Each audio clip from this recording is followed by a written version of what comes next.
Hello, everyone. Welcome back. Unorthodox day, unorthodox time, but we were gonna bring you town hall hoops. So we're here, and this is the time we can make it. So here we are. RealTalk, long time no see. How you been? Doing well, man. Doing swell, doing swell. Excited to do another episode with a good buddy, old pal of mine. And our lovely supporters. Yeah, shout out to everyone. If you're new here, the link will be posted in the chat. At periods during the show, you will be able to join, come up, talk hoops for a little bit, and that's what we do. Um, if you can't tell by the title what we're going to be talking about, there are four series in which a 3-1/3-0 comeback are possible. That is, of course, Philly versus Boston, Houston versus LA, Detroit versus Orlando, and Minnesota versus Denver. Those are the four series. So before you guys get the opportunity to come up, I'm going to ask RealTalk. He's invested in at least two of these series for obvious reasons. Which series, if any, do you think the comeback is not only possible, but is going to happen?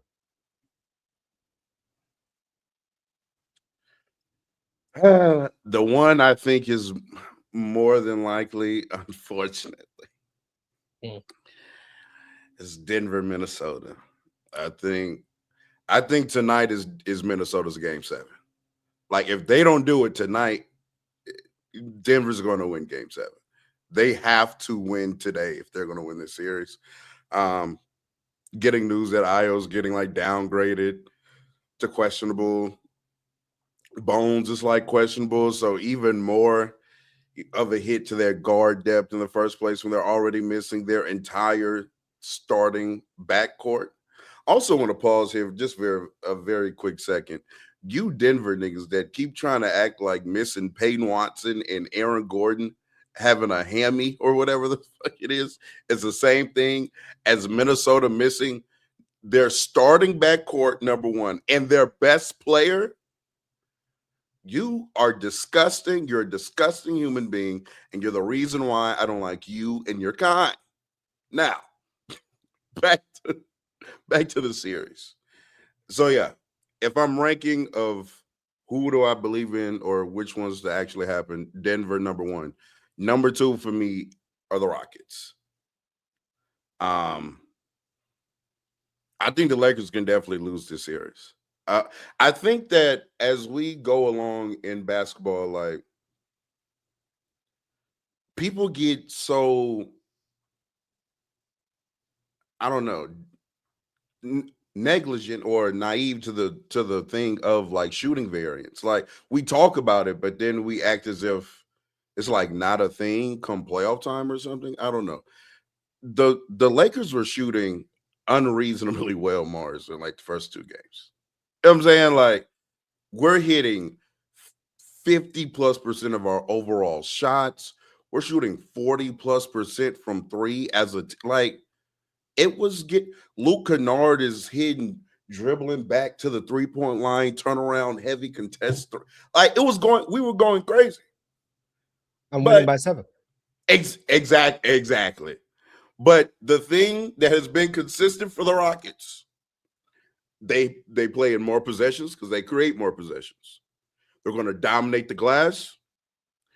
They're going to generate open looks. Now, do they hit them? That's the big question. But also, Mars, people act like or forget shooting variance also means that, Torrey Eason isn't literally somebody that can't make a 3. You know what I'm saying? Like, the more he's going to shoot some of them are going to go in, especially if he's wide open. Reed Shepherd, if they generate wide open looks for Reed Shepherd, eventually, stuff starts to drop. So Jabari also has been quite good as a shooter this series. I do want to shout him out. Winning the possession battle, winning the turnover battle, getting up way more shots, way more consistently.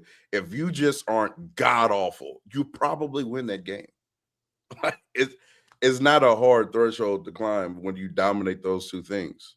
All they have to do is not be the worst shooting team in the league and they probably win.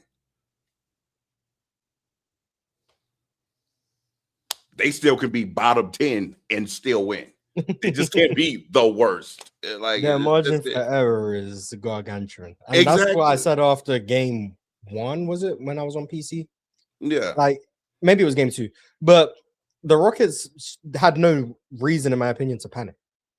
Their margin for error is just so large. Now they're down 3-0. Obviously, that means your margin for Yeah. error shrinks because you can't afford to lose a game.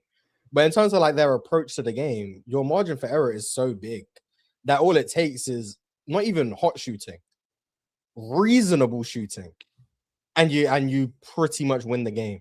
And like they're down 3-2, but they're like literally 30 seconds of CTE away from being up 3-2. Like the Rockets have probably been the better team in the series. For like more, if you go to like quarter for quarter or something, there's no way the Lakers have like more than, even if they're winning the quarter battle at all, to be honest with you. If we go first, second, third, fourth throughout the entirety of the series, I don't know. Yeah, the Rockets have started to figure some shit out. They should have won that game in Houston. They should have won that game. They were the better team then. They were clearly the better team in game 5. And so we'll see what happens in game 6, man. But that would be second. The other ones are Orlando and Detroit. And then Philly and yeah. Third, I got Philly. Last, I have Detroit. Orlando's going to win that series. I'm kind of there, actually. If Franz can play, let me add that, though. Franz needs to be available and on the court. If he's out, then Detroit's chances shoot up dramatically, in my opinion. But Philly still has the Embiid dynamic, you know what I'm saying? And whether you want to, rank them highly or not in the league due to injury and all of that. When Joel Embiid is on the court, he's still one of the 10 best players in the world. I mean, it just kind of is what it is. Oh, you're willing to say that? Like he's now to me, he's on like the bottom half of that now. Yeah, we'll take it. We'll take it. I don't need more explanation. We'll take it. Like when I said Jason Tatum was better than Joel Embiid or this version, at first I was like, no, he's not. But like as I've continued, like Jason Tatum is better than Joel Embiid. In my opinion, I think he's a better basketball player. Okay. Yeah. At this point, yeah, in his career. Nonetheless, still top 10, bottom half. They have no one to guard him. So, bro, he was little boring Vucevic. It was low key. I felt disrespected for like he was treating him like a little kid. And Vucevic, like he's not the biggest guy in the world, but he's not the smallest either. And once Joel was like, okay, yeah, I'm not shooting threes. If Vucevic is on me, I'm just going to go to the block. And he's just getting the ball, just bulldozing him layup. I'm like, bruh, foul, flagrant, do something. You can't just be, it just looked disrespectful to me. So he was doing that to him. Kata, he's going to have Kata in so much foul trouble. Joel Embiid is way too crafty of a basketball player for Kata, unfortunately. And then I'm seeing a lot of people saying put Jason Tatum at the 5. I mean, that's cute and all. But what if they just don't run anything to where Jason has to switch? Are they saying like Jason then is guarding Joel Embiid? Yeah, but they'll be with doubles. Yeah, that's what it'll be. It'll be with doubles. I think they're gonna double the hell out of him tonight. If I'm being honest, that's my plan. But I'm saying is there another big on the court? Because if Jason's at the 5, so, yeah. But it's like so they're saying him guard the 5. You got two options. You got option A is you don't start small, but you go small with a lineup of, we'll say, Derek White, Jaylen Brown, Jason Tatum for sure. and then we'll say Jordan Walsh and a Pritchard or a Hauser, one of them, whichever one. And that's your 5-man lineup, and you're switching pretty much everything, but you're trying to keep only wings attached to Embiid, but everything else is being switched. And then anytime Embiid touches the ball, you're sending an instant double, and then you're scrambling out. You're scrambling. Okay. That's plan number one. Or you got plan number two. You run with a big, you start with a wing on Embiid, and then the big man is the double team man every time. And he's roaming off a Kelly Oubre, VJ Edgecombe, one or the other, whatever.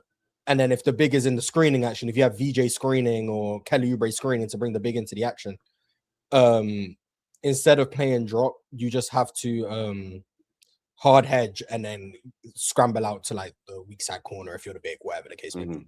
That's probably the two plans. If I had to guess, I think they start with plan B. And depending on how that works, they'll go to plan A.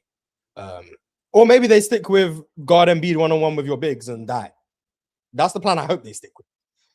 For what it's worth. That's the plan I hope they stick with. But them trying to do the small ball, like, that's interesting. I wonder if Joel Embiid probably isn't like willing to be active enough to like punish them on the offensive glass in that lineup either. Like, doing that takes a lot of energy and effort, like trying to consistently fend off bodies and get positioning and stuff like that. But I can see him countering that lineup via, dominating offensive boards if they try to do that.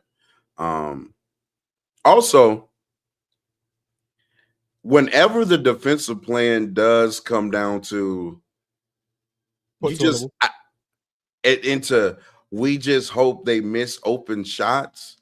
Like, I think if anybody has now been listening to me at this point, I don't think that's a defensive plan. Just don't think it's like a defense. Like, I really don't. I don't So consider. if you're playing Houston, you don't think that's a real plan? But like to a certain extent, yes. Like I do get it. I understand it. Like, bad shooters shoot open shots or fend it off to the bad shooters.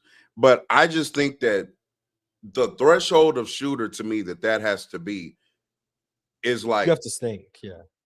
Yeah, I don't think you just do that to, like, to me, VJ might hit 4 threes. Like, that's like a real thing. Yeah, I mean, Kelly Oubre again. Does you do that to the Asars and the Amens? Yeah. Them, the Andre Roberson. Those guys. Yeah. Like, not this guy's actually, he shoots 38%, but he's limited as a versatile shot maker. So we're gonna leave him wide open. I hear you. I do expect adjustments to be made.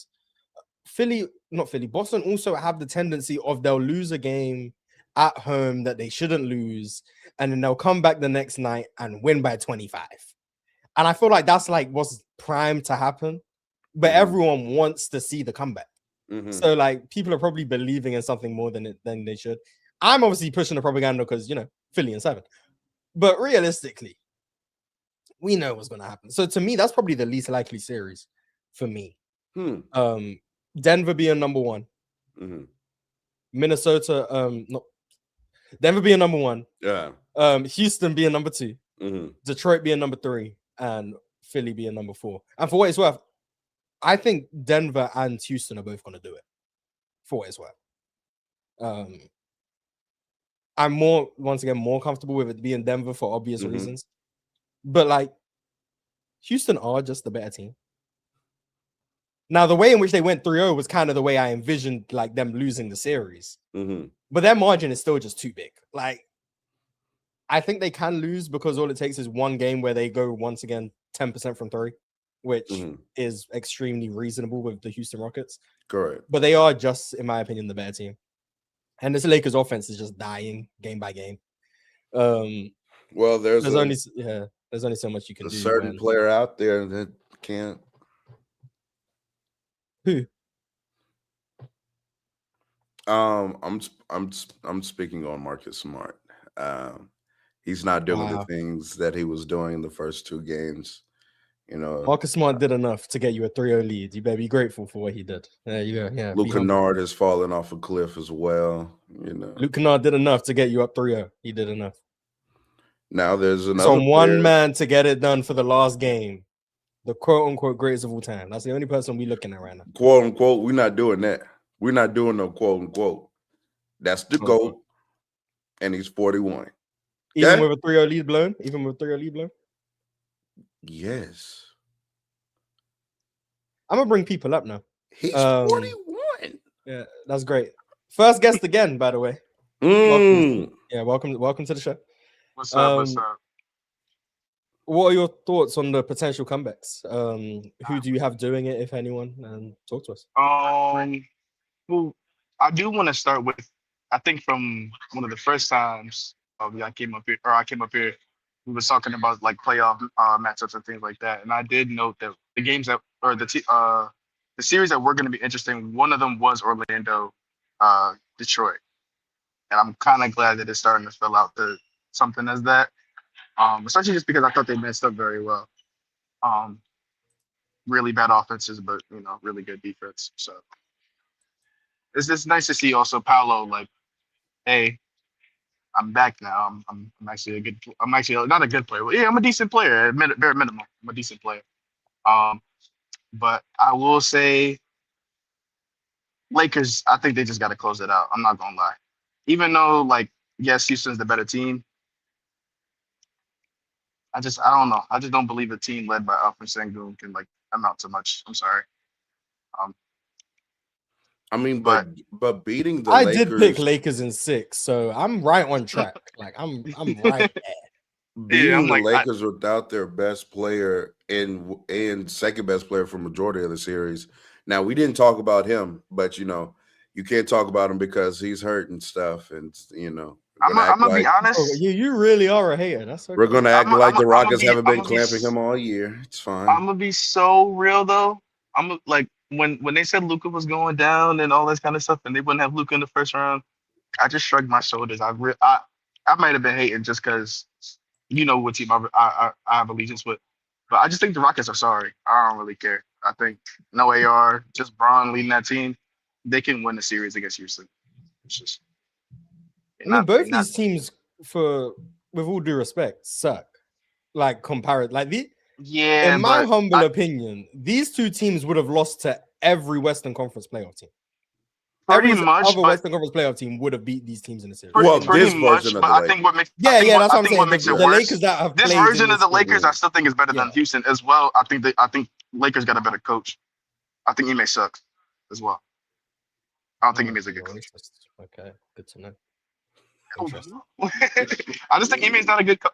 I've been saying that too, though. I think Ime's a good coach. He's been black. Yeah.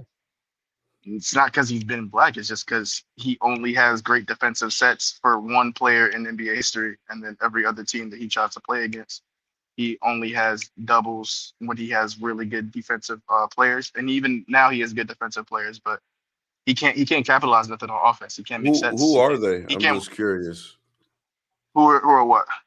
I'm saying like where's this massive defensive personnel on the Rockets? I'm just in your opinion. You have a man. You do have Tari. You do have Jabari is decent enough. I'm not gonna say he's like the greatest, but like you have guys that can play defense and they have like defensive effort. Reed Shepherd is a positive in all defensive analytics. Reed Shepherd, I'm cool. I'm not even gonna get into that with Reed Shepherd, but I'm like you do have guys that you can make things work. The different methods that he would try to go to when he's like one is your center. True, but it's also like when most of the time when I see like Ime gets like frustrated with how teams are like scoring, he immediately goes to like doubling like high too. Like, and not every star player is just flustered by a double team like you're a star player, So it's not always gonna work. It's just maybe that's right because it works in practice when they start doubling KD. It's like shit. Let's just do it to everyone. They think it just works, but it's like it don't always work. And that double stuff ain't really worked for KD till he got to the Nets, and that's just because he's always had a PG that could like help him out. Maybe I would say that was like when the deficiency really started peeking through. But yeah, like I mean, It's just he's producing elite defense right now. Now, partly due to just the Lakers are trash. Yeah, But I mean, he's doing this with Reed, Shepard, and Sengun on the court a lot. Reed yeah. Shepherd positive in all defensive. Mars. Wait, also too, because I remember when people, because at least from the last couple of shows I've seen people complain and talk about how like, oh yeah, you should play Reed Shepherd more. Then he plays Reed Shepherd for what 35 minutes that game or something like that, and then Oh they yeah, and stank it lose. up. Yeah. So now it's like, well, what is a good set amount of minutes, and like how should you have Reed play within the flow of the game? Should he close Well, games? Should Reed he not? Like, significantly helps their trash offense. right. So that's why he's on the court. And what you're doing is on a game-to-game basis, you're crossing your fingers and saying, hey, hopefully we can cover up for him enough defensively to where he doesn't bleed too much value. I mean, that's basically what he's If you trying to do. if you have to do that with somebody for a game to game, then I don't think that they should like really close reliably in this I mean, series. depends on if he's hot or not, or if he's again not bleeding too much value or not. I mean, he does have his moments, he has, he can Mhm. steal the ball a couple of times and have active hands and stuff like that. I mean, Fair enough. But yeah, hiding a bad defender. that Houston series, I, uh, I do just want to root for Minnesota just because how like they was able to do what they did, even with like an injured Ant. But AO also like going down, I think with a calf strain. Or no, he's questionable. He's questionable. So I don't know if he's playing or Mhm. not. I think he shouldn't play. But I need one more game from Minnesota. I really think that would be like really cool. Why shouldn't he play? Calf strain. It's risky I don't. because we've seen calf strain to Achilles pipeline. We've seen it. It's actually way too. It's actually way too often. And from what I've seen with like other team, oh, it was in the regular season, so it makes sense that you don't have to like care all that much, and you can just sit your players. In the playoffs, I'm like, yeah, but do you want somebody shut down for a year? Like that's the risk. Like you play for a month extra max, or you play for a year because you're not beating the Spurs. I like it baffles me every time niggas get on camera and all of a sudden they're like professional doctors. Like that is it's he shouldn't play. Why? What is your professional opinion on that? You don't even have one. You don't know what degree. It's not you don't even. know to It's what. not, Hold on, it's not professional. It's not a professional wait, opinion. wait. Because this is just. This is bigger than you. You just said. Okay. He's taking it out on you, but it's more. Yeah. This is. No. I had a feeling, but I was just like, it's not my professional opinion. I was just like, I don't know. No, I was like, how do you know that? Yeah. What I'm gonna do is let the professionals and that player come to whatever conclusion they agree upon. That's the conclusion. I'm not going to say he doesn't. You think the player should have a say in that? I think because they're gonna want to go out. They're gonna want to go out of there, yeah, and they're gonna want to go out and play anyway. And usually that thing is just you want to try to have. A player could have a torn ACL if they're in the playoffs. They're probably gonna say they're gonna say they're gonna want to play.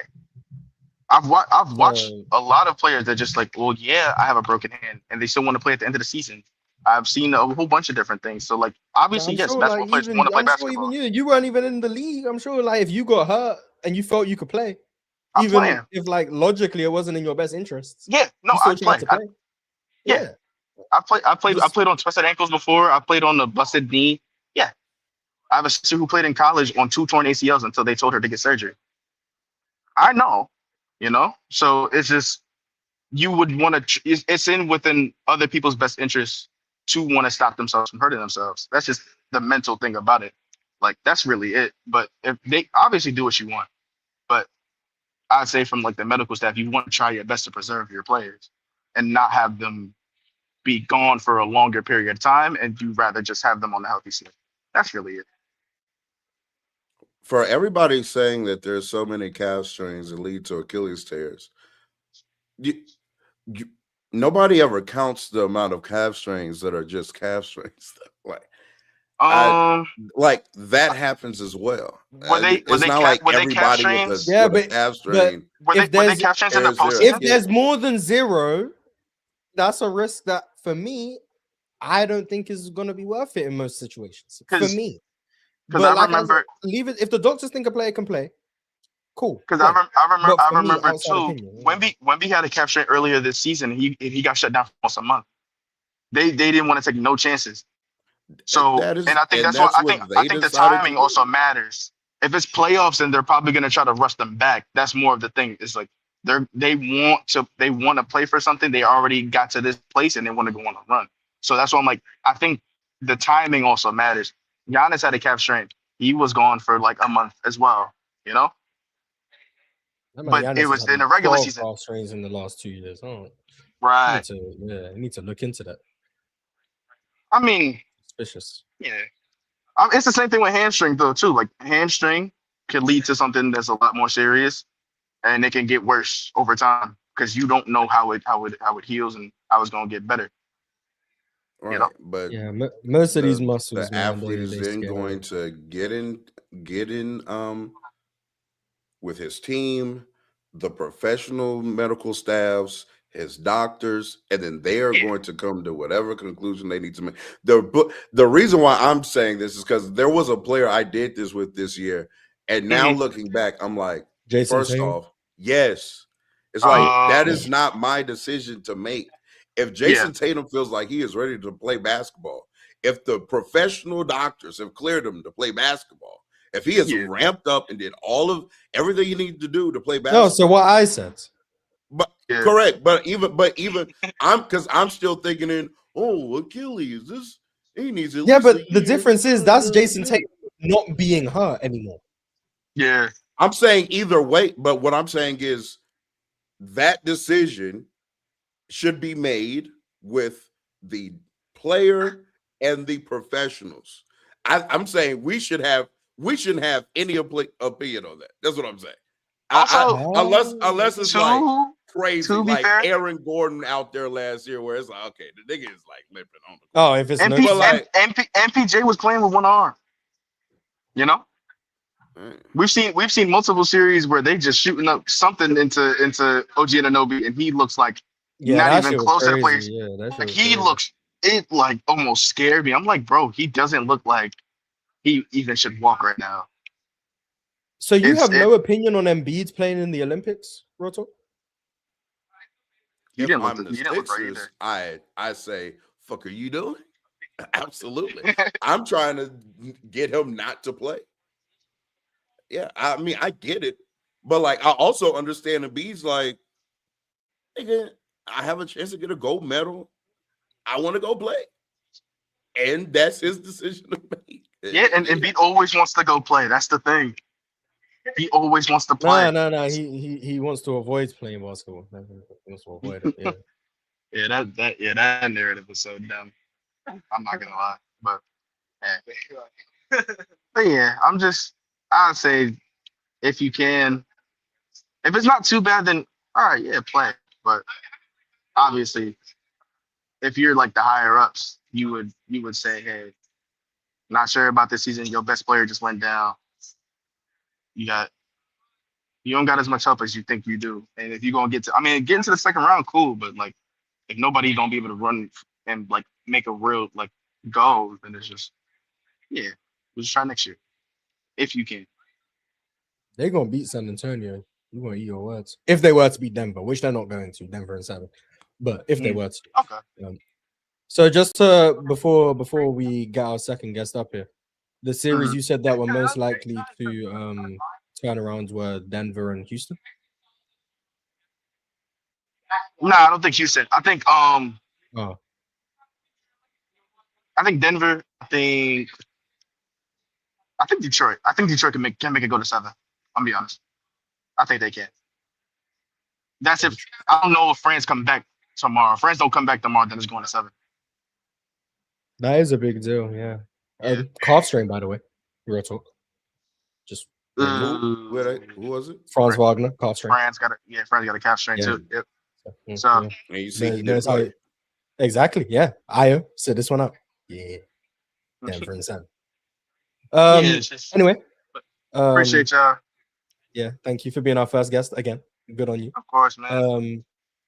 Merry Christmas and hello to the people behind you too. Oh, Absolutely, absolutely. Yeah, I'm at school right now. My bad. I can see. Yeah.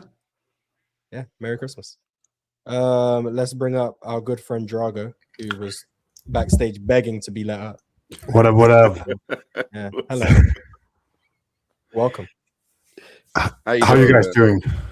Good, good. Fantastic.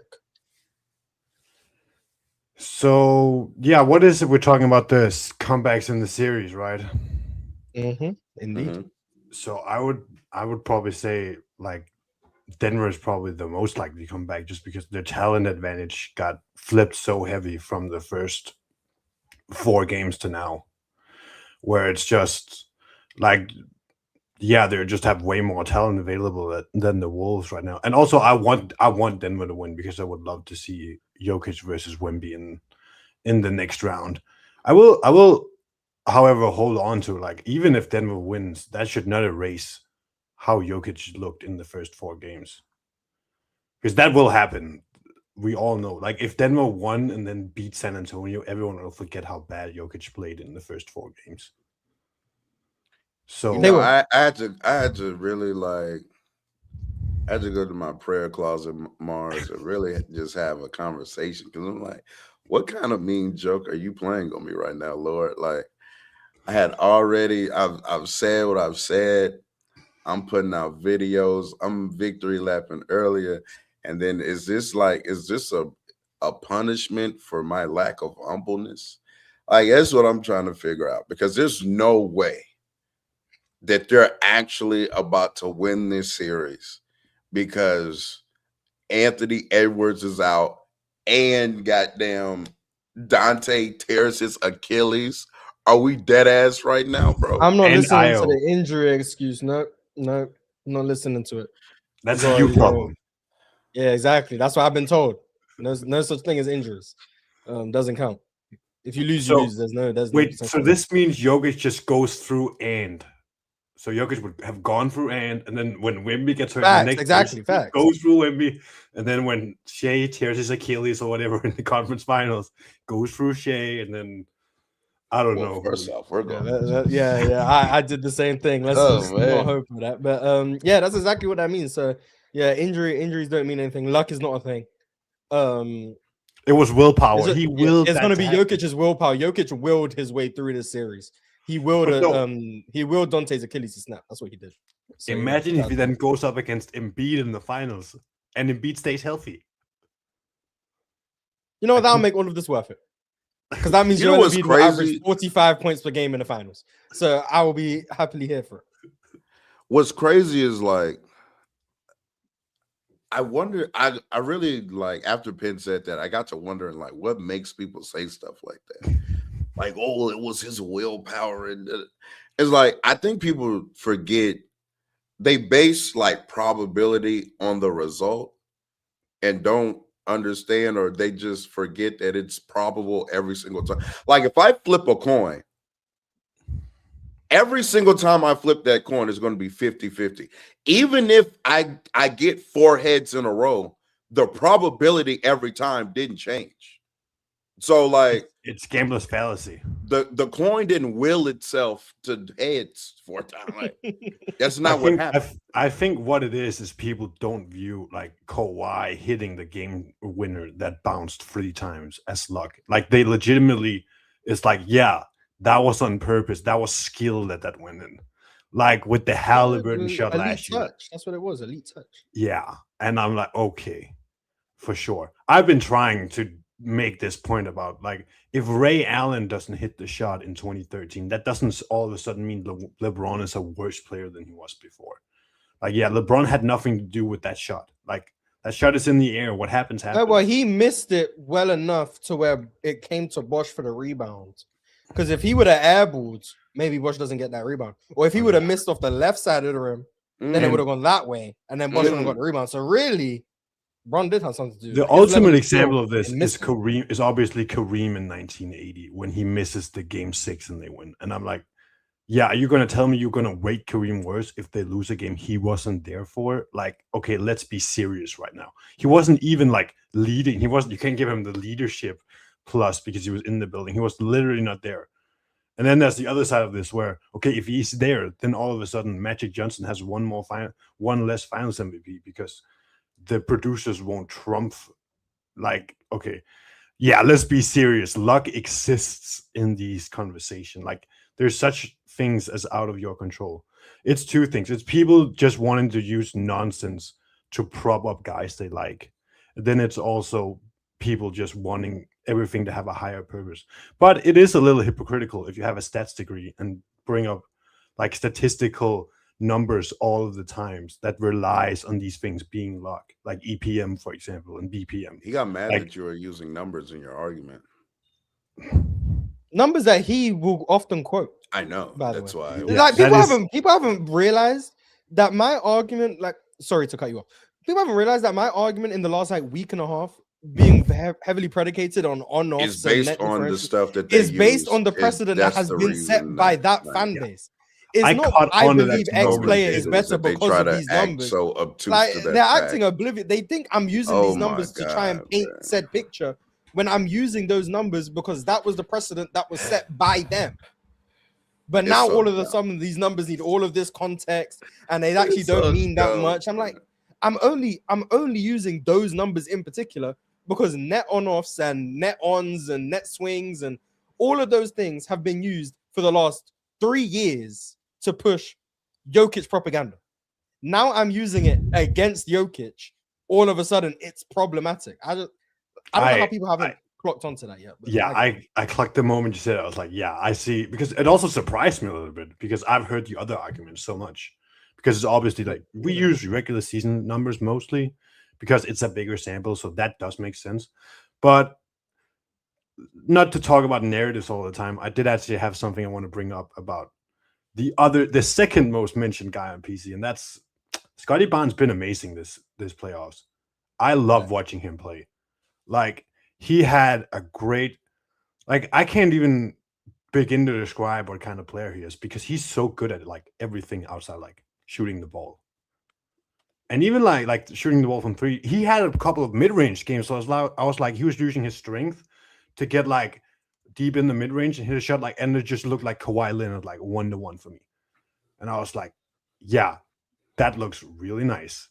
I'm not saying he's Kawhi Leonard mid-range shooter, but like there was like, you know, you just see the picture of it. You see the okay, he's strong. Yeah, you see the Yeah, I see the vision. Not that he is Kawhi because he doesn't have Kawhi's handle. And he was like, he's also like he had a couple of the position against the Cavs where they tried to press him kind of. He went right through the guy and was like, none of you is as fast or strong as me. I'll go right to the rim and dunk this. It's like been an amazing athlete. He's guarded Harden. He's guarded Mitchell. He's like he had a position where he helped off James Harden. Like when as soon as Mobley went into his move, he helped off him, blocked his shot out up top. And I was like, that is insanely impressive, like awareness to know, okay, right now I can leave this guy that's one of their best players because he won't see the pass. And I'm like, I really love his like understanding of play.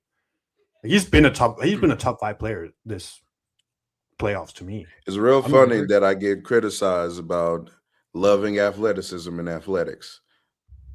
Scotty Barnes is out there. Is Donovan Mitchell more skilled? Absolutely. Doesn't matter. Scotty Barnes is criticizing you for it. Something out there. That's part of it. Scotty Barnes can go from guarding Donovan Mitchell to guarding James Harden. Then he can guard Evan Mobley. He can box out Jared Allen. He fastest person on the court in transition. He might be the second most versatile player in the league. Is that a crazy take? No. It would be number 1. Am I forgetting Jason someone? Tatum's number 1. Yeah, Jason Tatum. But he might be second. I even think he's more versatile on defense than Jason is probably. Yeah. Yeah. But Tatum on Jason's offense, obviously. Versatile offensive player. His passing is also really good. His passing is ridiculous. I think he's a top 3 passing forward in the league. Braun and who? Tatum. Tatum. Bron and Tatum will probably be my top two. Yeah, with like Luka being a guard and Yeah, Cade Luka's being a guard. Yeah, I'm there with you. I'm there right with you. Like, I think it's such a shame. Like, he's a little bit in the Kevin Garnett situation where his teammates just doesn't fit what he needs right now. Like, yeah, CMB is amazing. I love CMB. I also love CMB. Like, these are my type of players we're talking about here. These are Draymond KG descendants, like right up my alley. CMB has been amazing finishing, by the way. I love that about him. I just wish he had someone like Draymond had Steph, had a Donovan Mitchell, a great offensive player he could interact with that could maybe help him create the little advantage he needs that he maybe can't create off the dribble, because he's elite at everything else. Like, that's why I call him mini KG, because I'm sure Scotty Barnes would love Steph Curry. Yeah, for sure. But like, he's just a player that really would love a great offensive player to help him create the advantage he needs. Like, Donovan Mitchell doesn't need Steph Curry, but Donovan Mitchell needs Scotty Barnes in a sense. Like, it's so like his. I actually was thinking about those two as a duo. I do think that is the second best teammate that a D Mitch would need, not a James Harden, not another guard. It needs to be that was. Well, that's what Mobley was. Mobley is supposed to be, but Mobley can't bring the ball up. Mobley's offense is just. Shout out to me, made 3 threes yesterday, but Mobley's offense is just. And Brandon Ingram's been terrible this playoffs. Oh my god! Injury. Yeah, now before the injury, he was. No. He was dealing with it the first 4 games. He just ain't saying that. That's true. Yeah, he was dealing with this. Even like at De'Aaron Fox, like if he had like one of these great offensive guys, like I'm not the highest on Fox, like if he had one of those type of players instead of maybe Ingram, like a guy he could interact with, where it's not okay, just give Brandon Ingram a ball, let's go ISO, where like maybe you could run this great offensive guard or this good shooting guard with Scotty interactions, where I think they could do a lot of things, because he's also a really good passer, like out of the paint, where also them just missing what's his name quickly is really hurting them. I think he would have been. I know people have been complaining about quickly all year, but yeah. And before I leave, I just wanted to say, I just wanted to say shout out to my demon Dylan. He's my favorite player in the league. He's so fun to watch. Like that left hand, like he dunked on the best shot blocker on the Blazers completely right after Scoot taunted him. Had an amazing spin lefty layup in transition. He's so good and so calm. All right, guys, thank you for having me up here. Have a good one. Thank you for showing up. Merry Christmas. You. I've been trying to find who I want to compare Scotty Barnes to. I've heard some interesting names. Man, just say it. It's Magic Johnson, man. That's Magic Johnson with defense. That's what it is. It's Magic Johnson. You know it's Magic Johnson too. Just acknowledge it. Yeah, we can get to the next person. I was trying to have like a real conversation. So what names were you thinking of? Like, it's actually funny because now I'm going to say a player that, like, Ben Simmons, if he like did the stuff we wanted him to do, or like Magic Johnson, or like a fusion of like Draymond and Andre Iguodala. I don't know. It's a weird player, but I'm saying that because I do think he scores better than Draymond. Like, I do think that. Andre could score saying a the same bit thing. You said Ben Simmons, and they're gonna mad at me for saying Magic Johnson. Yeah. It don't make no sense. But I guess Ben Simmons isn't Magic Johnson. He got those comps, but I didn't. For good reason. No, he was never that level of passer. That was cap. Who's about passing to you? Ben Simmons or Square Barnes? It's like close. Probably still Ben, but like it's not that far. Who a better defender? Ben Simmons or Square Barnes?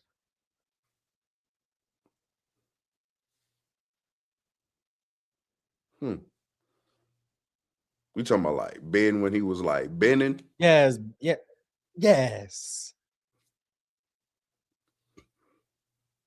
That's tough. I think they're very comparable as players. Yeah, that's tough. Damn. Because like I think Scotty does like some of the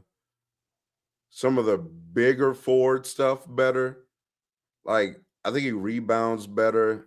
I just think he's more of a physical presence in the Protects the rim interior. better. Yeah, I just think but like Ben was better, like just cutting off perimeter players' water. But he's doing that too, though. Like Scotty can't do that. Yeah, but he's doing it to like second-rate perimeter players, I guess. We can bring the next person up. We don't have to be disrespectful to Donovan Mitchell. Before we do that, Puzzy Boy said, Real Talk, has Jokic ever done something impressive or legendary to you? Yeah. What did he do? Some of his regular season outings are incredible. Some of them, yeah. Like the game against Minnesota was wild. 16, 15 or whatever. Yeah. I mean, some of the shit he was doing against us. Yeah. His 23 run is amazing. It like I don't take anything away from that run. The run was he performed at a very high level. Now I do think it's best offensive postseason run ever. Absolute cap. That's absolute cap. And you let him get that off and you ain't say nothing. I was disappointed. You really let him get that off. Did you want me to bring up 18 Bron? 18, 17, pick it with MJ, nigga. Like, hey man, we gotta stop just giving this nigga this offensive stuff. We gotta stop doing that. But yeah, he's definitely done impressive things. Okay, so let's bring up this is a one-time thing. You don't get to just skip the line because you asked to, by the way. I'm gonna let football breakdown come up, but this is a one day thing. Like this isn't a regular occurrence. By the way, I see you in the back, Vincent. Two people have cut in front of you. I want you. I'm gonna give you some extra time because people are. My bad, Vincent. But anyway, yeah, football breakdown. Hello, welcome to the show. Welcome. I told you for real talk. I haven't done any gloating really. I've been saying job not finished because I suspected chicanery was in the works. I knew some shenanigans was afoot. Yeah, it's been some black magic going on, man. So it is what it is. And you know, I'm happy for this first round. A lot of good series. Knicks Hawks. That Magic Pistons game was really good yesterday. I love that shootout between Paolo and Cade. Cade with a cold move to ice the game. That was dope. But yeah, it's unfortunate that Denver or Minnesota is experiencing this injury. You know, bad luck. You know, Ayo I think has a calf strain now or something. He's questionable, so it's like it's all just kind of falling apart. But we'll see what happens tonight. I guess for me when it comes to the Jokic fans, like I don't mind the praise. I just don't like the disingenuous arguments. And like Marz, I hope you understand what I've been saying for like 2 or 3 years, based on the feedback you're getting from last week and what you've been saying. Like this is football. I'm not gonna lie, bro. Football. I'm not gonna lie, bro. Look, I get it with your Nikola Jokic prop and agenda. You know we're in agreement with that. But let's talk about something. I think we've done that enough. There's something else that I would like to address with you very quickly. And it's the possibility that your GOAT, your God, small G, not big. Yeah, let's not do that. He's not my God, man. Your guy is potentially about to blow the first 3-0 lead in NBA history. I do want your opinion on that. Like, if that does happen, it would suck. I'm not gonna lie. I would feel some type of way. It would be annoying because not that it would really diminish how I think about it because I understand the circumstances and I have a high standard to him. So even I believe you should close it out. It would just be the talking points from the detractors. Like they're gonna ignore like a whole insane resume of things regarding Bron. And it'll just be another thing to add to like false narratives. I mean, it'll be a thing. Like if he blows 3-0 lead, he blows it, but it'll just be annoying to hear it every argument. Oh, he blew a 3-0. It's like that's why it'll be annoying, because realistically, it would have been better if you would have lost game 3 and then won game 4, and then the series could still be Well, 3 so they could blow a 3-2. 3-1 leads. I don't think people would care as much if you blew a 3-1 lead. They would hold it against them, but they wouldn't care as much if you it wouldn't As be the much, first I time. agree. As much. Yeah, they wouldn't care as much. They would still hold it against them, but it wouldn't be like this. Oh, he's no longer the GOAT, because all their favorite players, Kobe's blowing a 3-1 lead, Steph's blowing a 3-1 lead. So Kawhi's blowing a 3-1 lead. They're not going to be like. I don't know why we're talking about them right now. I don't know. There's a lot of those other names are being. No, what I'm saying is that there's a lot of FCs that couldn't. I know, everybody. I was going Yeah. to say my favorite player hasn't blown a 3-1 lead. Then I remember Tracy McGrady did in fact blow a 3-1 lead. Yeah, he did. Detroit, actually. So yeah, it would suck. But JJ's coaching, I just like doubling Sengun. You're not a Really? believer in doubling Şengün? No, I don't. I'm not a believer in general of doubling bigs, like who have a decent passing, like even semi-decent, like 3-point shoot. You can't. You wouldn't have doubled Shaq? No, I would have definitely not. Not in today's NBA. Heck no. He's assuming he has decent shooters. The amount of gravity that Shaq's not a bad passer either. Like, So I you would leave not have Shaq doubled. one- You're just gonna let Shaq dunk all game? Well, Shaq. Well, no. The thing is, Shaq is a. Thing is, if you double, it doesn't matter. It's Shaq. It doesn't matter. I agree. Yeah, it doesn't matter. Like you double Shaq or it doesn't matter. You're gonna get fried. Like you can single coverage Şengün. Right? You can bring Şengün to sack. Can we please relax I agree with that too. for Can 1 you second? imagine JJ being like, you know what, Aiden, you got Shaq. Exactly. Like Shaq would average, and that's another thing. I'm gonna bring back to the Jokic point just for 1 second. I just hate the disingenuous arguments because Marz uses the exact arguments that they were been using for years to prop up Jokic. And if they do lose, they're gonna act like, oh, it was just this year. No, it's been a trend. It's just this year he's looked the worst. It's been the worst performance. This is not something new. That's why remember when I said 2023, we're a year away from 2023 being a clear outlier. This is what I've been saying. But there people are gonna be disingenuous, and then for Swiper to act like, and this is what I mean. If Jokic fans were to accept more things that detractors would say, I would respect their fan base more. But to act like Jamal Murray wasn't the best player in that Utah series, let Kyrie Irving drop 50 points twice in a playoff series where they came back 3-1, and what people would say. People were saying Kyrie's better than Bron in 2016 finals, but there's not an argument for Murray to be better than Jokic in 2020 when a guy dropped 50 twice in one series. Are we serious? He didn't in other games. That was kind of crazy to me. Yeah. No, but this is the delusion. Like they will have you believe that Jokic has been the outright best player for the Nuggets in every series, and then if he comes back, injuries don't matter, but injuries do matter when Jokic was playing without Murray in those other years. Has Jokic blown a 3-0 lead? No, he hasn't been Let's go blown. back to that. Okay, fine. No, fine. It's because Ox said something like, and shout out to Ox, because the age sometimes sometimes it just needs to be said out loud, something so basic and simple. But he was like, hey, go sit your old ass down. Like every time you do something bad, it's not, or like it shouldn't go your way. It can't just be like, oh, he's 41. Right. Okay, stop playing. Let's stop playing. Well, yeah, I got you. No, I got you. I like No, you know what I'm saying? Hey. Well, to be fair, he's not the one making that excuse. Yeah, that's like true. So That he is must true. retire because his fans are defending him with nonsense? No, but I also just, you know what? No. I know. I get it.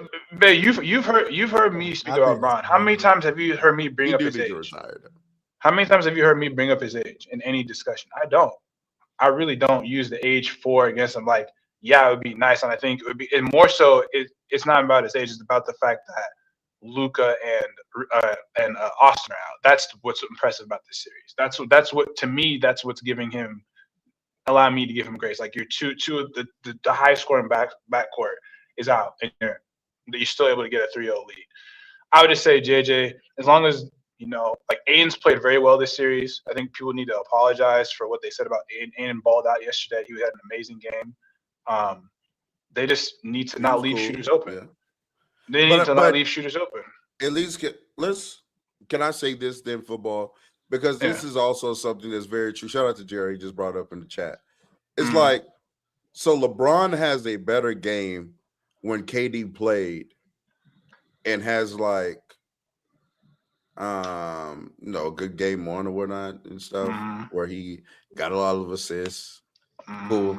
And it's like, oh yeah, this is why he's still better than Kevin Durant right now. It's like Kevin Durant just had arguably a first team all NBA caliber season.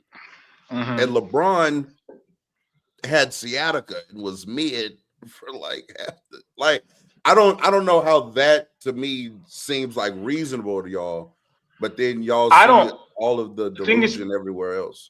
I KD before they announced the exceptions. I said KD was first team all NBA. Like, you know how I think about KD, but I'm fair. Like, KD was first team all NBA this year. If those exceptions for Cade or I think the other players weren't accepted. So yeah, KD was definitely first team all NBA. No qualms with me. Like, Bron's 41. He can't do it night to night. I still think Bron at his best for like a one game cannot play KD, but like no, over the course of his season, he's 41 with all the mileage. I just don't think he can.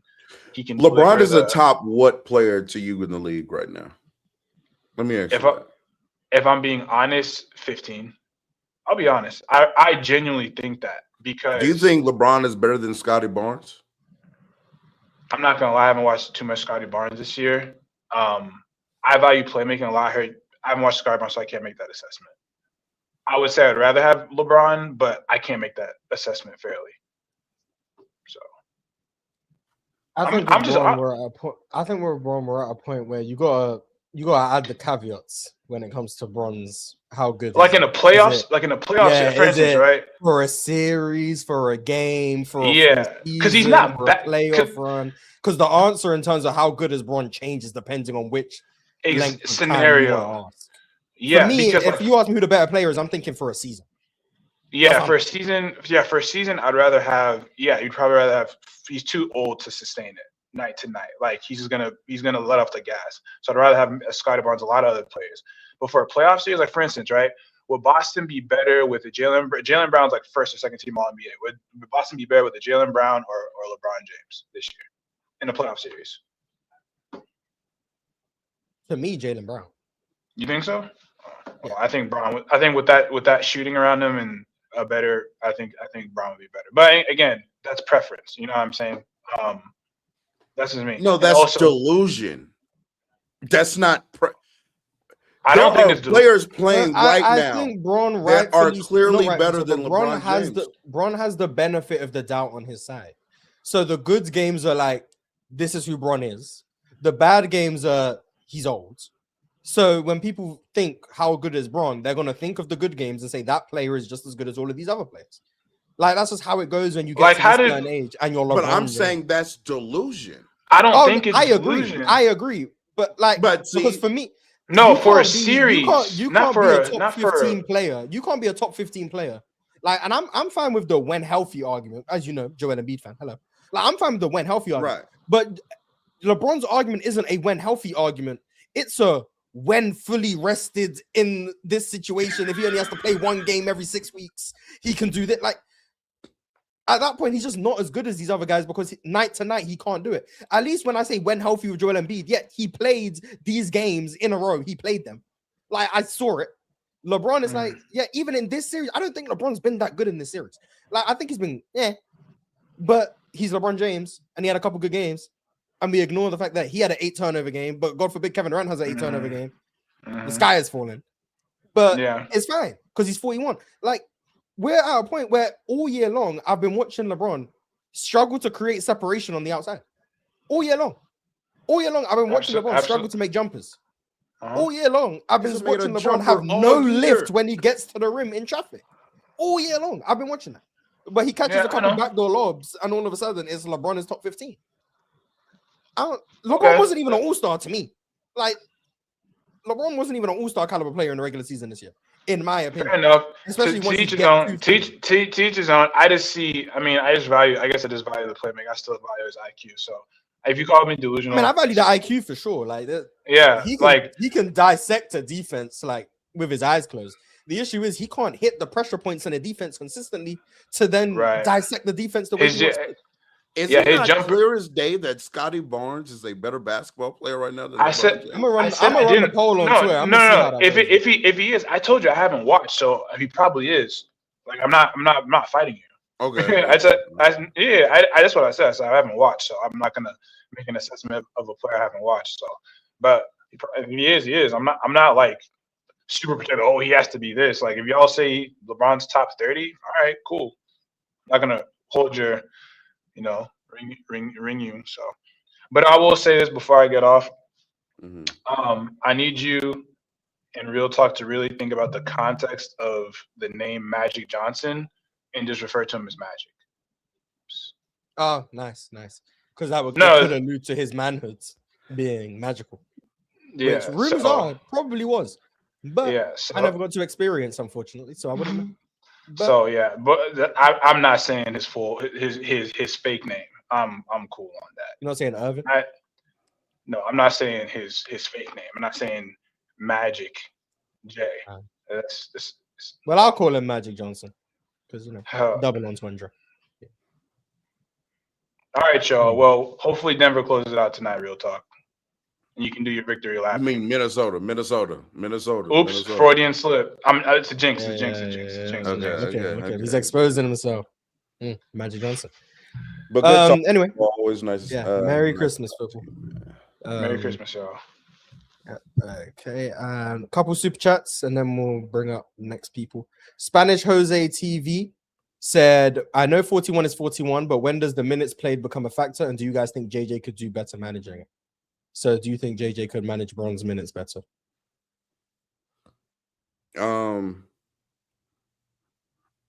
I guess. I mean, he's still our best player right now. So, best player in the playoffs gotta play. It is what it is. Iverson would have played all 48. Michael Jordan said Rotor's GOAT is Michael Jordan. No, my GOAT is still vehemently LeBron James. And anyone who doesn't think so is crazy, right? Absolutely. I think it's clear as day that LeBron is the greatest basketball player to ever play. However, I can say that, I can believe that, and still acknowledge he's been trash in the playoffs this year. Well, not trash. Trash. He's been cool. Next person up is someone who finally got their opportunity. Thank you for being patient. Welcome to the show, Vincent. What would you like to get off? First of all, can you hear me? We can hear you. Yeah. Okay. I gotta get my caught up, man. I'm getting skipped, man. It's quite tough out here, you know what I mean? But as a Timberwolves fan, I already accepted my fate. So it is what it is. It was a fun season. Actually, really wasn't a fun season. It was a lot of ups and downs. I got and it was cool to see Ant. It was a cool to see him get injured. Yeah, man. I had the Timberwolves win the championship, but it wasn't meant to be, man. It wasn't meant to be. But I don't really want to talk about Timberwolves. I actually want to really talk about the Lakers. And a lot of people. I mean, I understand why a lot of people think the Rockets gonna come back. My thing is, right, I feel like people are forgetting like the Rockets these last two games are shooting like 46% from three. And the Lakers starting five is shooting 24% from three. They're shooting 24% from three, the entire starting lineup. That's just like I don't see the Lakers just shooting 24% from three in the next two games. They're gonna have one game where they can hit open. They gotta hit open threes. It's that simple. They had those games though, and they won. That's the point. That's my point. Huh? You know what? The Rockets shot 35% yesterday. I'm talking about like the yeah, but they made 14 threes, and the Lakers made 6. I They think made 6. 14. Oh my god, 14. I mean, for the threes? Rockets, that is a big deal. That's a lot. This That's is a not lot for the big deal Rockets. for the Rockets. Yeah, that's the The point. Lakers all series long have been struggling to get up threes because the only guy who can reliably get them up with volume is Luke Kennard. And A, we know him, and B, they now have a Men Thompson chasing him around, top locking him everywhere. That's actually my point. He can't get off threes. Yeah, I ain't gonna lie, bro. I remember one play. He was trying to get a mid range. There was like 3 people on him. Like as soon as he shot that mid range, there was like 3 people on him. Like that was a good adjustment. My thing is, I think the Lakers just got to hit open threes. Like even last night, they had 13 offensive rebounds. They out rebounded the Rockets. The Rockets usually do that. They did that in. Yep, the Rockets only had 6. Yeah, they had 13 rebounds, and the Lakers were just missing. They had wide open threes.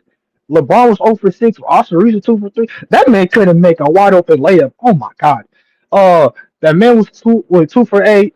Luke Kennard is 1 for 10 for the last 3 games. He's 1 for 10. The best 3-point shooter is 1 for 10 from 3 the last 3 games. He's shooting different type of threes right now, though. Yeah, he's shooting the type of threes that a shooter of his caliber was meant to be shooting the whole time. Marz ready to get this off. No, Go ahead. Because you've been hating on Luke Kennard. So like I said, go ahead. Luke Kennard already did his job. He helped win his team not one but multiple playoff games. That's already moving the needle more than I foresaw. So Luke Kennard, I was wrong about his impact on this Lakers team. Like, there's nothing for me to push propaganda against. Mm-hmm. The reality of the situation is he's been a reluctant shooter historically. Mm-hmm. Now he's seeing the coverages that a type of shooter of his caliber would normally be seeing if they weren't a reluctant shooter. And the Lakers need to find a way to not only get him shots, but also I'm not gonna lie. Score the ball. I'm not gonna lie. He had 2 open threes. He had 2 open threes and he just missed. Like a lot of, I'm not gonna lie. He had like 5 open threes like in the last like 2 games that he just missed. It wasn't even like. Yeah, there's also I mean, you're not gonna make every open 3. I know, but like he's also very clearly rushing his shots, as you can see. Like he's man. I ain't gonna lie. Man Thompson had that nigga in jail the last 2 games. It's been rough. Like ever since they put a Man Thompson on him, that man Luke Kennard can't get no separation on any shot. Every shot is like open, is like contested, and every time he gets a little space, a Man Thompson just closes it and he just passes it out. Like, yeah, the Lakers. Marcus Smart also he got a Marcus Smart. Man, Jesus Christ, that he has 6 turnovers. Like some of them passes is like, oh my god, like those are just simple passes. Like it's the Lakers. Like every game that has averaging 15 turnovers, they had 50 turnovers in every game. That's just not going to do it, bro. What happens when you have to delegate your ball handling to the whole roster because you don't have Luka out there to do it for you? I mean, the perfect example of what I mean when I say like one player being turnover prone isn't actually a problem when like they're taking the team's turnovers down like dramatically. I think you're seeing it in this series. The Lakers are turning the ball over at a ridiculous clip because they don't have Luka to just absorb all of these possessions. Yeah. That's why I'm scared. That's why even when they play against turning it over a lot lately. You mean LeBron? Just say LeBron, bro. So you don't gotta. You just say LeBron. What the smartest player, best decision maker ever? The smartest ever, absolutely. LeBron been trolling LeBron for like 3 years. This is not nothing new, man. Like I don't know why he's getting his agenda off now. Like he's been turnover for. Let me see who averages more turnovers in their career between LeBron and Kevin Durant. Oh my god. Oh, but like that's let's see. No, let's see. Because one been turnover for their whole life. Let's see. I mean, LeBron has the most turnovers. It doesn't fit my agenda. Oh, well, look at that. LeBron averages more turnovers in his career. Interesting. Played more like he's played like y'all so nasty. But hey, oh wow, look at that. LeBron averages more turnovers in the playoffs too. Who has the ball more? LeBron has the ball game for like the entire game. Katie, all right, bro. All right, let's see who ranks higher all time in turnovers. Oh wow, we look at that. LeBron is first all time in turnovers. Interesting. Yeah, my bad. He's played the most games. So. Interesting. When you play a lot of games and you play a lot of minutes, you're likely to turn over the ball when you have the ball in your hand. Crazy. Does he now also have the missed shots title? He does. Most missed shots in NBA history. Oh man, interesting. A24 FC, we got that one off her back. Yeah. That one off her back, man. Yeah, man.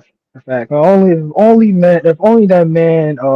Most turnovers in a playoff game ever. You'll never guess who has 2 of the top 3 spots. Let me guess. James Harden.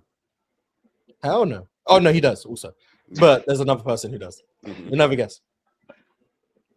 The other James. Indeed. Yeah. No, shout out to him. 2 separate times he's had double-digit turnovers in a playoff game. Crazy. You know who's never done that? Kevin Durant. He just had 9 a week ago, but wasn't double digits, so we didn't care. That is true. Okay, Yeah. shout out KD, man. Shout out KD. You know Tim Duncan had 10 turnovers in a playoff game? Against who? By the way. Against who? You know, I mean, to be fair, so did Kevin Garnett. So as well. But Wait, Kevin who- Garnett was more, And this was prime Tim Duncan. This was 0-2 Tim Duncan. He did it against the Lakers. They won the game. Oh damn. At least with Kevin Garnett, the excuses, he did it in 98. So like, you're not even getting peak KG doing this. Okay. Facts. That's facts, man. That's right. And his team lost. You know, they can't overcome when Kevin Garnett has a bad game. Meanwhile, Tim Duncan's team can win when he has 10 turnovers. You know what I'm saying? So yeah, it's not like he had a better team and better players. yeah, Apparently, Martin Ginobili better than Tim Duncan, but that's besides the point. Now, but like my thing is Wait, are you saying that like were you being sarcastic, right? Sure I am.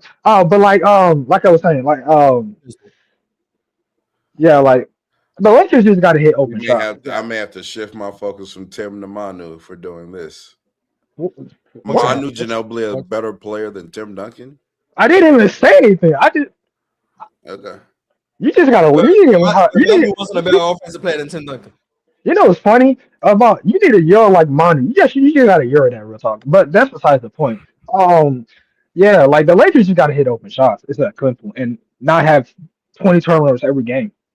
But I'm not gonna lie. I'm already accepting the fact they're gonna turn over the ball over like crazy. Their kids just have to hit open shots. It's that simple. Hit open shots, they win the series. But isn't that what like the Rockets are telling themselves as well? I mean, you can tell that, but doing it is a different thing. Okay, so right, yeah, exactly. Because outside of like Luke Kennard, who's like the Rui. Yeah, Rui, you're right. You have 2 great shooters. Everybody that's the only one. You don't believe in Bron to hit shit? I mean, to be fair though, besides these last 2 games, LeBron. I mean, to be fair though, LeBron's actually. Time, apparently. I ain't gonna. Okay. Actually, to be fair though, besides these last 2 games, LeBron was shooting the ball pretty well from 3. Even when Luke and Austin Reeves right now, for some reason he just got his jump shot back. Because I don't know when them 2 were gone, when he was the first option, he got his jump shot back. To be fair, these last 2 games. I mean, but even like, what is his jump? How many is he shooting a game? LeBron barely even takes threes now. I think he took he took 6 threes last night, and I think he took like 2 against 4. I think he took 2. I don't know. So he's like 0 for 8 in the last 2 games. Yeah, LeBron didn't take a lot of threes. He was on his Ben Simmons arc. Like as soon as he got the ball, he just drove and actually shot the layup. So, but yeah, he took a lot of threes. And honestly, yeah, like I said, even as Bron FC, yeah, when LeBron, I ain't gonna lie, LeBron is not hitting his jump shot, which has been mostly his entire year. It's half court offense been bad. It's been bad because he can obviously finish layups, but it's harder for him now to like create space at all, man. And it sucks. That's why I don't want to see him like play another year because like it's like you can see him declining badly. Like all the stuff he can't drive by people as consistently. He can't. That fadeaway is decent, but like in some games he can't make a shot. I mean, so like, yeah, I just don't. Even though I like I don't want him to blow a 3-0 lead. Just how annoying people would be, and it's like I didn't expect them to even win this series. Like honestly, it probably would have been better for Bond to get swept and lose by 30 than to blow a 3-0 lead, which is kind of crazy to think. Because like at least people were saying they had no chance. Like yeah, but the fact that it was up 3-0 and they have a possibility to lose, it just makes it so bad. It's really bad for Bond FC. So the thing with me about ranking Bron this year, and even like because I was more optimal like about LeBron last season. Like when Ox says last year he should have been like top 5 or first team All NBA. I was like either there or like he's immediately one of the first names I'm bringing up for second team All NBA. Like I think he played that good.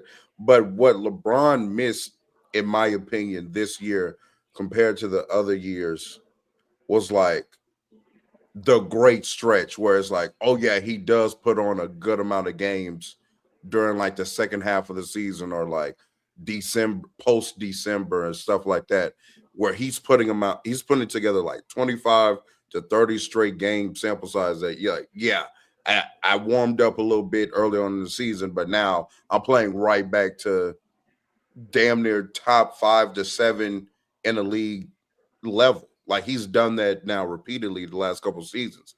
23-24, he played like that damn near the whole season. But 24-25, at least we got like, post mid-December, he was still that caliber of player. For me, this particular year, even when he got to the point where he was playing better than what he was originally playing, he didn't hit those heights, though, in my opinion, this season. And so I now it's mean, like, oh, this is like real. To me, this is the first time I feel like he has like really declined as a player. Like, I thought he declined when Solomon head went to his leg. That's what I oh noticed. no, he's been declining. Yeah, I'm saying Yeah, like to me, this is the worst from 1 but year to 1 year yeah, jump or yeah, fall down. Like that's what that's Akata could get in his ass. That's for sure. You seeing it? That's Akata getting in his ass. But like, I agree. I will also say like you can clearly tell like he's trying not to be in the way of Austin Reeves and Luca though. You can clearly tell he was like LeBron was like sometimes I forget LeBron's on the court. You can clearly tell like he was trying to like not get in their ways at all, especially Austin Reeves. And it also didn't help that he didn't have training camp at all. Like that didn't help. He's also like 56. That doesn't help.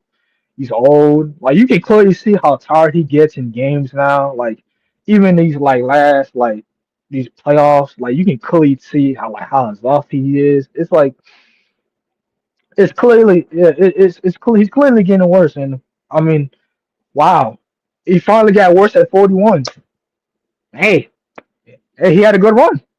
He had a good run. It was a yeah. cool little run. Yeah, man. He only took him He in like my top 5 all time. So shout out to Bron. yeah, over Bill Russell, right?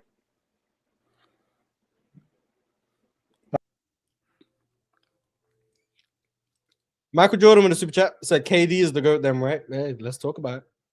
And then he said he's going to play another year to get to 24 seasons in honor of Kobe.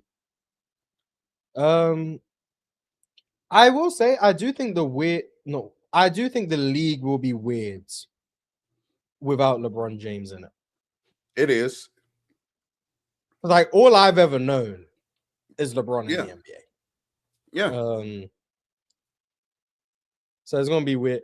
Also, I'm not looking forward to like the inevitable PC GOAT debates that are gonna have to transpire for a week when he announces his retirement.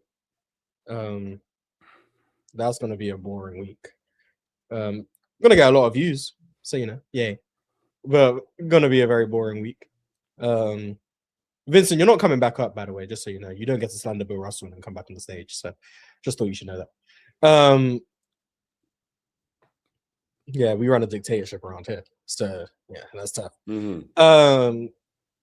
Yeah, it's gonna be weird. Even when like Steph retires and KD retires and Harden and Kawhi not so much, but like Harden and Westbrook, like when those guys retire, it's gonna feel like weird. I don't know. Maybe that's how some people felt when like Kobe and Duncan and KG. I mean, that's how I felt when Kobe retired because Kobe literally, up until that point, he had been in the NBA my entire life. Like I was a senior in high school. I was born in 97. He got drafted in 96.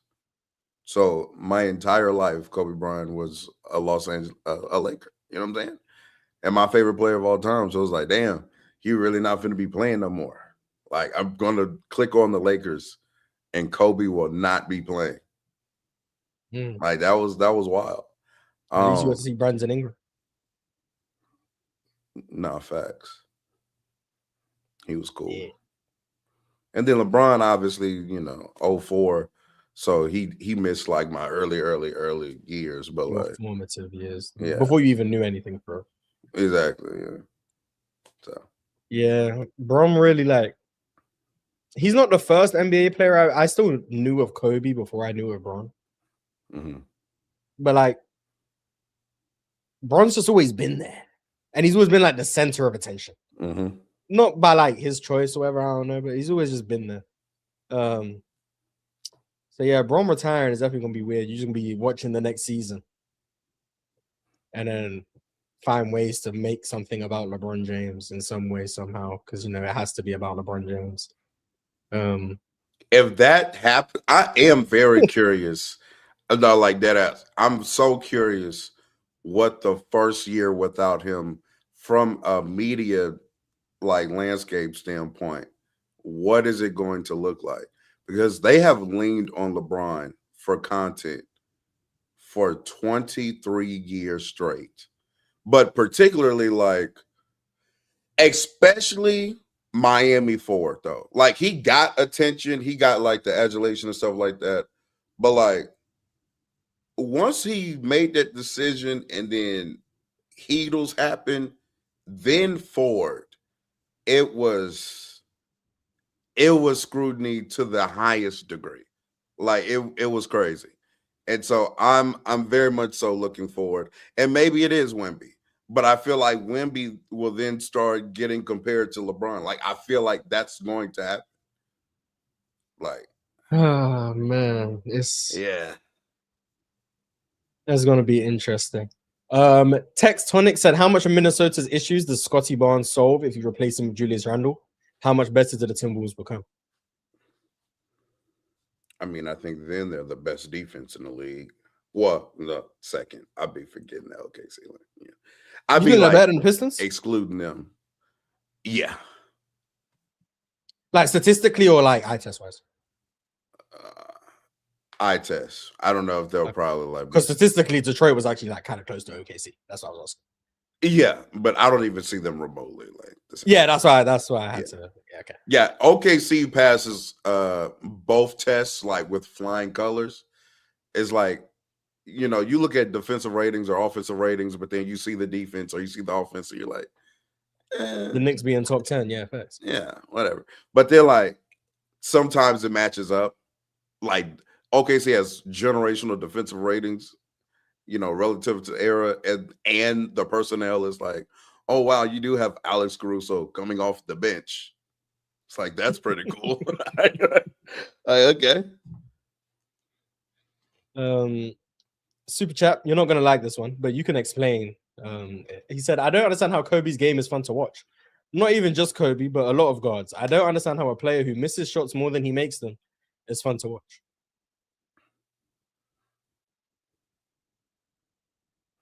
You don't want to explain what makes Kobe's game fun to watch?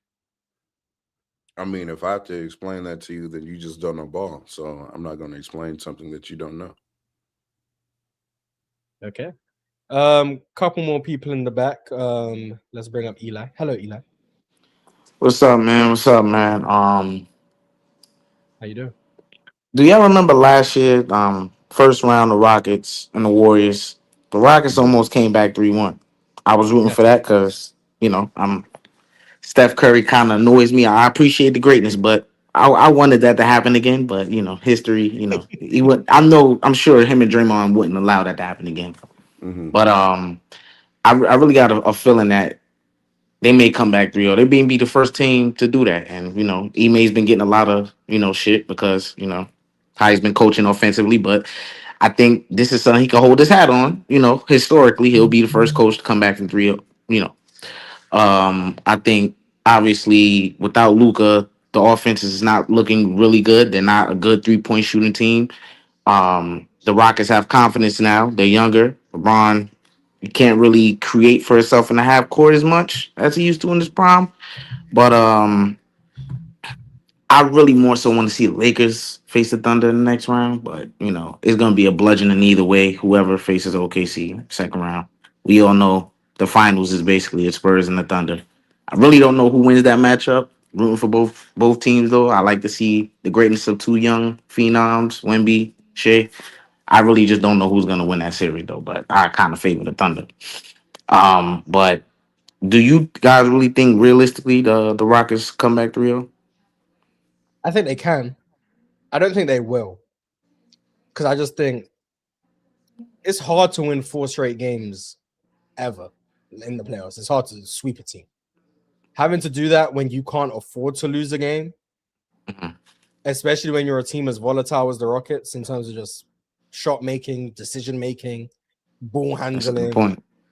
It's just I it's hard. mean, hard and it's to watch. LeBron James too. You know, I'll put that out there. You know, Yeah, I don't think. and it is, Yeah. one of the 5 best players ever. So, And that also, is, Austin Reeves, But he's coming back. every series though has its own set of variables and conditions. So like Mhm. this 03 series isn't the same as most other of 03 series just because they're both 03. Like there are different Mhm. dynamics. And so I have the That's Rockets why I had very so much much faith so in winning. Boston coming back from 03 in 2023. It's like Yeah, they were close. Facts. they really They were never should have close. been down 03 in the first place. Exactly. No, that was horrible. So like, and I still believe they would have done it if Jason Tatum doesn't get hurt on the first play of game 7. I do as well. But we'll never know. And I think the Yeah. Rockets series is very similar to that. It's like when the better team, no disrespect to the Lakers, when the better team goes down 03, Mhm. I kind of believe in them to be able to get back in the series. Yeah, And I think Houston the Lakers just don't have a lot of avenues to win. Whereas the Rockets no, they do. don't. But that doesn't mean that the Lakers can't win, because once again, if they get hot from 3 and the Rockets go cold, they're gonna win the game. It's just that's And pretty much their only way to win, in my opinion. and Reeves has come back. You know, he's rusty. Obviously, he hasn't played in what a month or something like that. But maybe he's due for an That's what you explosion. think Who it is? knows? You know, You I don't think it's know. because he rusty? Well, I think that's part of it. He hasn't played in about a Not month. You know. everyone can come back and score 25. Not everyone's Joel Embiid, Kevin Durant. Like, not everyone's Yeah. You know, I think he's one of those guys who's most likely a rhythm player. He's not, you know. I think he needs to get into a rhythm, but also, you know, the personnel on the Rockets, they got people who can contain him. I would say, Amin Thompson's over there, you know. But I think if anybody, he's probably due for an explosion. They're gonna need it. You know, they're really gonna need it. Houston, they have at this point they went down 3-0, so nobody was expecting them to win. So I think they had that in their head to get them confident. Just go out there and just have fun. Once that's in the team's head, I feel like they become dangerous. All the pressure's on the Lakers and LeBron James. Obviously, I think this is. I think we're due for a 3-0 comeback. I'm not gonna lie, but also I wanted to touch on some real talk. You know, he's high on the player that I've been really paying attention to for the past year too. Jalen Williams. I'm really high on him. Really high on him. I would like to know what you guys think his ceiling is and what his floor is. Real talk, you're probably better to answer that because you probably Yeah. handle. I think he does have kind of like some clear limitations or clear ceilings that he's going to reach as an offensive player. I don't think he's going to have like a dynamic enough handle to consistently get into the shots that he like wants to take. He also maybe isn't the shooter that No, yeah, he wants to play like, if that makes sense. yeah, that makes sense. That makes sense. Like he low-key wants to be Shea a little bit with his pull-up midi game, but he just doesn't make that shot as consistently as Shea. Now, maybe he grows as a shooter or goes back to a form that at least he has a season where he somewhat put that on display. Mhm. Like 23-24 was a really good jump shooting season for J-Dub. So Was that the year he shot like 44 from 3? yeah. Lower volume, but we'll give it to Yeah. him. But I'm saying like even his pull-up midi game from that season, if I'm remembering correctly, Is was still is really it a stretch to say that his ceiling is Scottie Pippen? That's what I thought Roto was going to say. I think he can be that level of player. Yeah, I think What that's I more mean, so. that's what the is a Scottie absolute Pippen peak, level though. of player? Like, because I feel like because last year, shout out to the top 10 of all time of every position list that we did. Thank you for participating in that. You said Scottie Pippen was the 7th best small forward ever. So you think J-Dub can just be the 7th best small forward ever? I mean, this is his highest absolute peak. But yeah, I do think that is a tangible task for him. I think he can obtain that. I think Jalen Williams. Yeah, I think this. Here's the thing, Marz. How you feel about Ursor Thompson defensively is how I feel about J Dub. So I think we need to start there. Like how you were like, oh my bro, Ursor. But I love Ursor on defense, and I still think Scottie Pippen is like tier above. Sure, but like Scottie Pippen is genuinely a perfect defender. In my opinion. I think J-Dub to me can get as good as Scottie as an offensive player and or better. So I feel like that if it's not like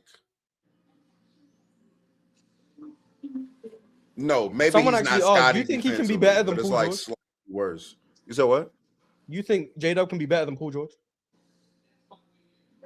Because I don't see that. Basically, I guess that's kind of the player I would be describing. I see why you like brought up Paul George.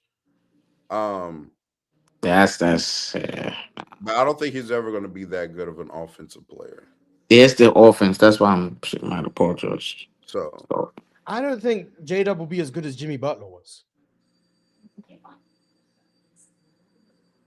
I mean, he's just, I don't know. He's one of those, he just a quintessential number Butler 2 to me. I don't know. Probably going to be viewed as a better offensive player, but I do think I think J-Dub is a tier above. Oh, hello, Ox. Yeah, what's up? A tier above.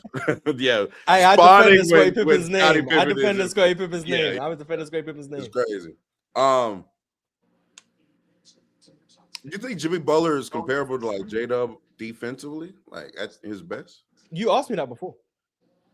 I have. And I said yes. I said yes before.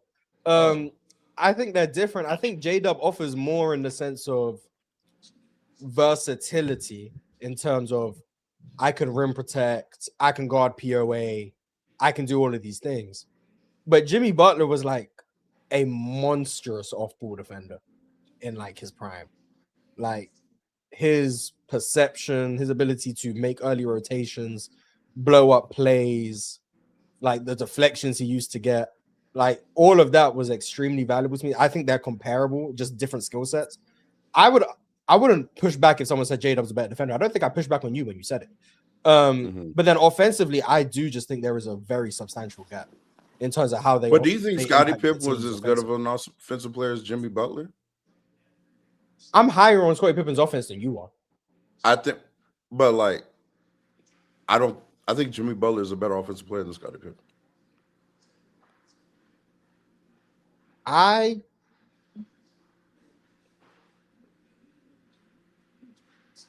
think he's a better scorer in the half court than Scottie Pippen was. Mm-hmm. I don't know if I think he's a better offensive player though. But I do think he was a better half court scorer. But like there is like a very substantial transition gap.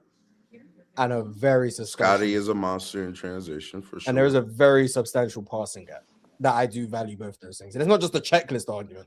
Because I do think half court scoring is very important. The ability to draw fouls, and Jimmy Butler does that. I could go. It would depend on what I value on the day, to be honest. If you ask me between Jimmy and Scottie offensively, and then one is obviously like on defense. I mean, I think Scottie is better than Jimmy Butler. I'm just saying. Yeah, for sure. But just won't be better than J-Dub. Now, another thing I wanted to touch base on. Somebody else already kind of brought it up. But we see how Nikola Jokic's been playing in this first round. It wasn't on my bingo card. But I am glad that Rudy Gobert is getting his just due respect. Is it possible that if Nikola Jokic could dominate his matchup against the defensive player of the year, Wemby, would that heal some wounds, so to speak? It will in like the eyes of the general public. Well, there's two options. It's either Wemby then he was overrated, Oof. or Rudy Gobert was underrated. Mm. And then option C is Jokic just had an off series against Rudy. And it Yeah, I can see that. Yeah. wasn't that serious. It's just he was missing shots. Mhm. Those are probably the three avenues it will go down. Be it that Wemby is still viewed nationally by national media still through rose-petal glasses, it'll be any angle that doesn't discredit Victor Wembanyama. Mhm. So Jokic is just that great. Or it'll be, oh yeah, Jokic was just off in these Rudy games, and Wemby's playing the same defense. He's just making shots now, and that's what will be said.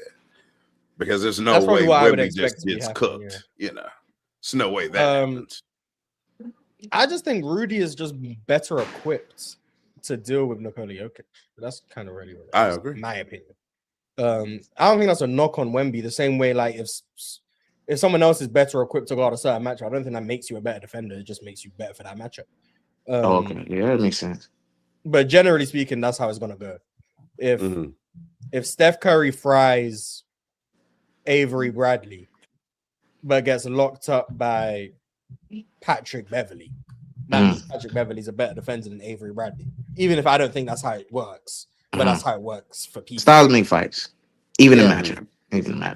Yeah. And who do you think is the best? I mean, that's probably an oxymoron question, but who do you think is the best team equipped to guard Wemby?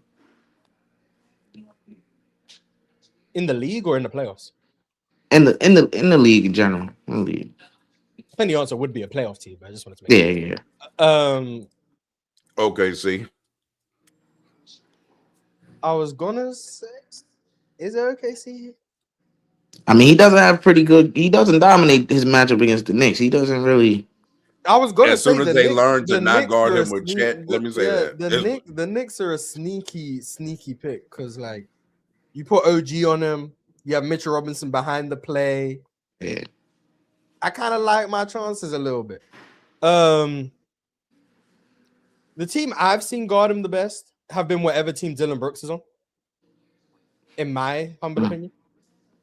So it was Houston before, and then Phoenix this year. What and you then saying? Dylan Brooks didn't play. You saying Dylan be clamping that shit or something? I mean, that's what Dylan said himself. I don't know, man. I'm saying Dylan Brooks has done as good a job guarding Wemby as anyone I've seen. Wow. In my opinion. Consistently anyway. He did say he got his number on some podcast. He's like, I got his number, man. He can't do nothing. He said that. I mean, I do remember that game against Phoenix earlier this year where he had like 6 points or whatever. He was getting clamped. But let me actually go check the legitimacy of my claims if my eye test is failing me. So you can talk while I look at that. Oh yeah. To me, it's still OKC. I just think they have to get Chet off of him and use either J-Dub or even if you're in a double big lineup, use like iHeart, the stronger body on him, and then use Chet as a roamer, like some other teams are doing. I just think OKC to me is the answer to damn near every who's the best team to guard X player question. Like to me, like I think they're the answer 9.5 times out of 10. I'm not gonna lie. I think for me, when particularly a guard is able to dominate against OKC, like the only person I've seen that really can have his way if he so chooses, you know. Now he has his nice. It's OKC, you know. Is Ant. Ant is the only one that I've seen when he locks in is able to do something against OKC defense. Other than that, they completely take your guard just out the series. I haven't seen. Well, Hallie too. Hallie did, you know. Hallie as well. Hallie had his time. OKC as well, but particularly as a scorer, just straight scoring, Ant is the only one I've seen dissect OKC. Hey, Jalen Green Time had to time. 26 that one time. Yeah. That's what we do. In the games they've played against each other, Dylan Brooks and Wemby. Wemby averages 17 points a game. And 4 turnovers to 2.7 assists. Damn. He does that while shooting 49%, 53% true shooting in those games. So 7 games total in their careers. The game log goes in chronological order. First matchup, he had 21 points on 37% shooting. Then it was 15 points on 15 shots. Then it was 10 points on 10 shots. Then it was 13 points on 12 shots. He had a game, he had 29 on 17. You go to him, 29 on 17. Then he had 14 points on 14 shots.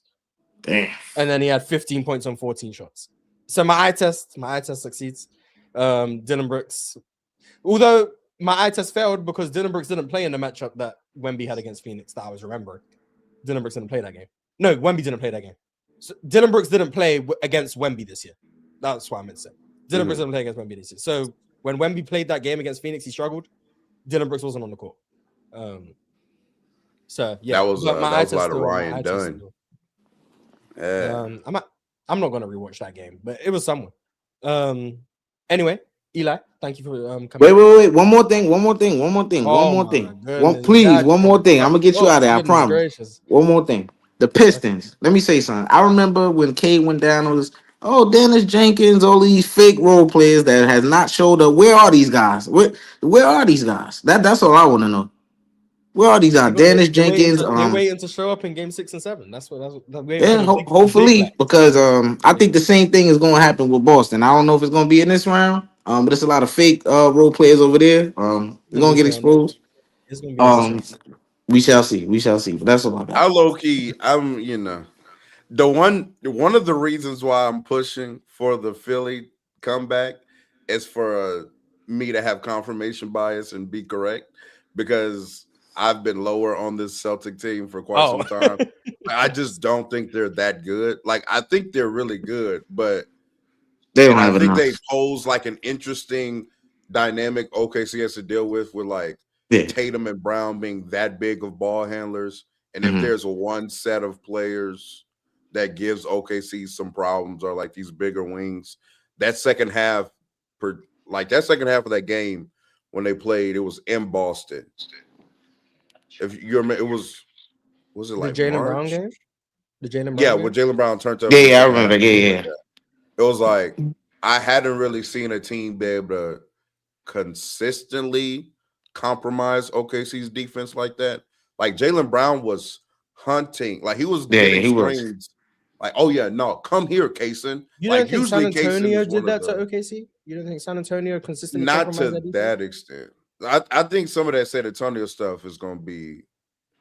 I think Dort's going to do a great job on Stephon Castle in the playoff setting. Like, let me put. You think Dort's going to be guarding Stephon Castle? No, I think he's going to be on fire. That example to say what I'm saying is, I think the heightened physicality and how they're about to play is going to be effective on those guards. Where I still don't think, like, Jaylen Brown is still just bigger than Kaysen Wallace. Alex Caruso is big and physical, and it gives a lot of other perimeter players like problems. He can't do that. Real talk. They're gonna have to show me, man. They had a better team last year, lost to the Knicks. I just don't think they have enough. I like their role players. I just don't believe it. They're gonna have to show me. I really don't. I really generally don't think they have enough top to bottom on it. I don't.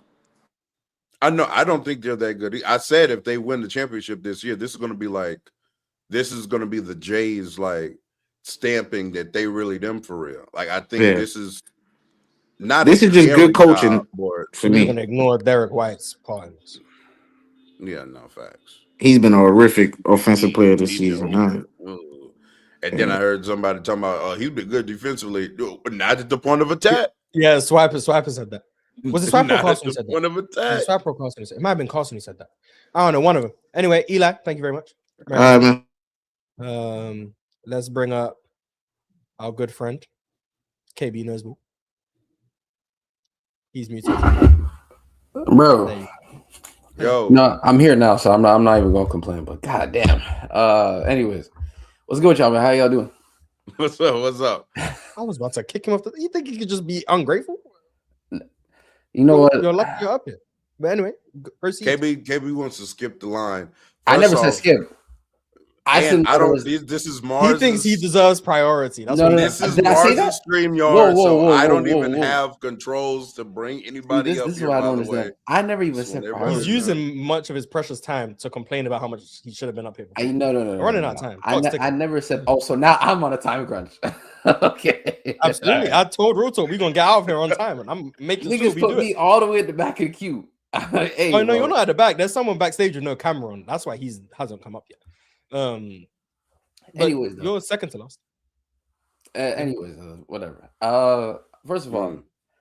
I'm praying for Minnesota, man. This is. I know a lot of people already came up and spoke about it, but like, obviously, it's not looking like they're going to win the series. But bro, if there is a game where I need something fake to just happen, like Rudy Gobert turn into Hakeem, Julius Randle just become something special for, like, you know what I'm saying? Like, Randall hasn't had a good game. that's yet, what to I'm be saying. fair. We haven't Law of had averages say that at some Like point, eventually, he gotta not be the worst And player ever, that's bro. what I'm saying. I think it has like to we're be seeing today. playoff Randall right now. That's what we're And seeing. plus, bro, That's true. Denver That already is- had their game 5 spirited, let's make all of our 3 hoops. So like game 6 is telling me something gotta happen in favor for Mini, right? Like something has to happen in favor. I hope Io actually, you know what I'm saying, is healthy enough to play. I know calf strains are a bit scary. I am a believer in calf strains can lead to Achilles injuries. Actually, like medically, it actually can, depending how bad your strain is. But I hope he's healthy enough to play. But then again, with already one Achilles tear, he's in a year where he's trying to get a contract, and he played really well.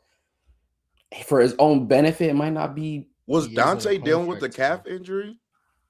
I think Dante's was just like, I think Or Dante's probably just- just a it was freaky just- kid. it's just From what I literally know, negative maybe, step, yeah.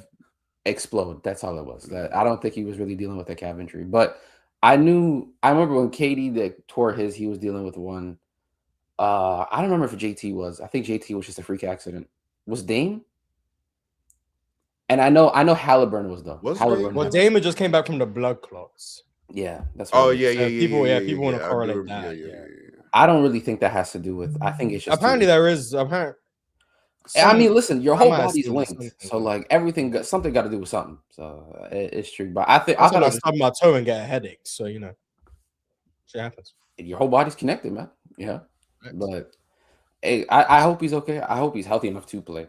Because I just want I obviously want a good game, but B, I want Minnesota to win, not only for like the Jokic prop or whatever, like that's just funny or whatever, but like they actually work that. Like the same way I feel about the Lakers right now. I don't want y'all to blow 3-0 lead. As funny as it would be, and how many laps I could run for like the anti-LeBron FC just for the fun, just for the shits and giggles.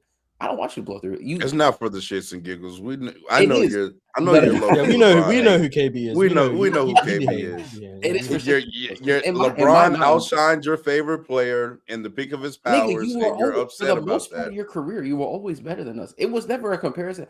But that's what bothers you. That No. it was It's never a actually real not. I swear to comparison. real talk on my life. Wallahi, that's not even what bothers me. What bothered me the most about the LeBron shit is that LeBron deserves all the respect and PR he gets because of what he had. It's completely fair. I never like denied that. My problem with 30, and I'll get back to like the other current topics before I just dive into this point. Like the same way he built his career, the same way he did things that were historic, right?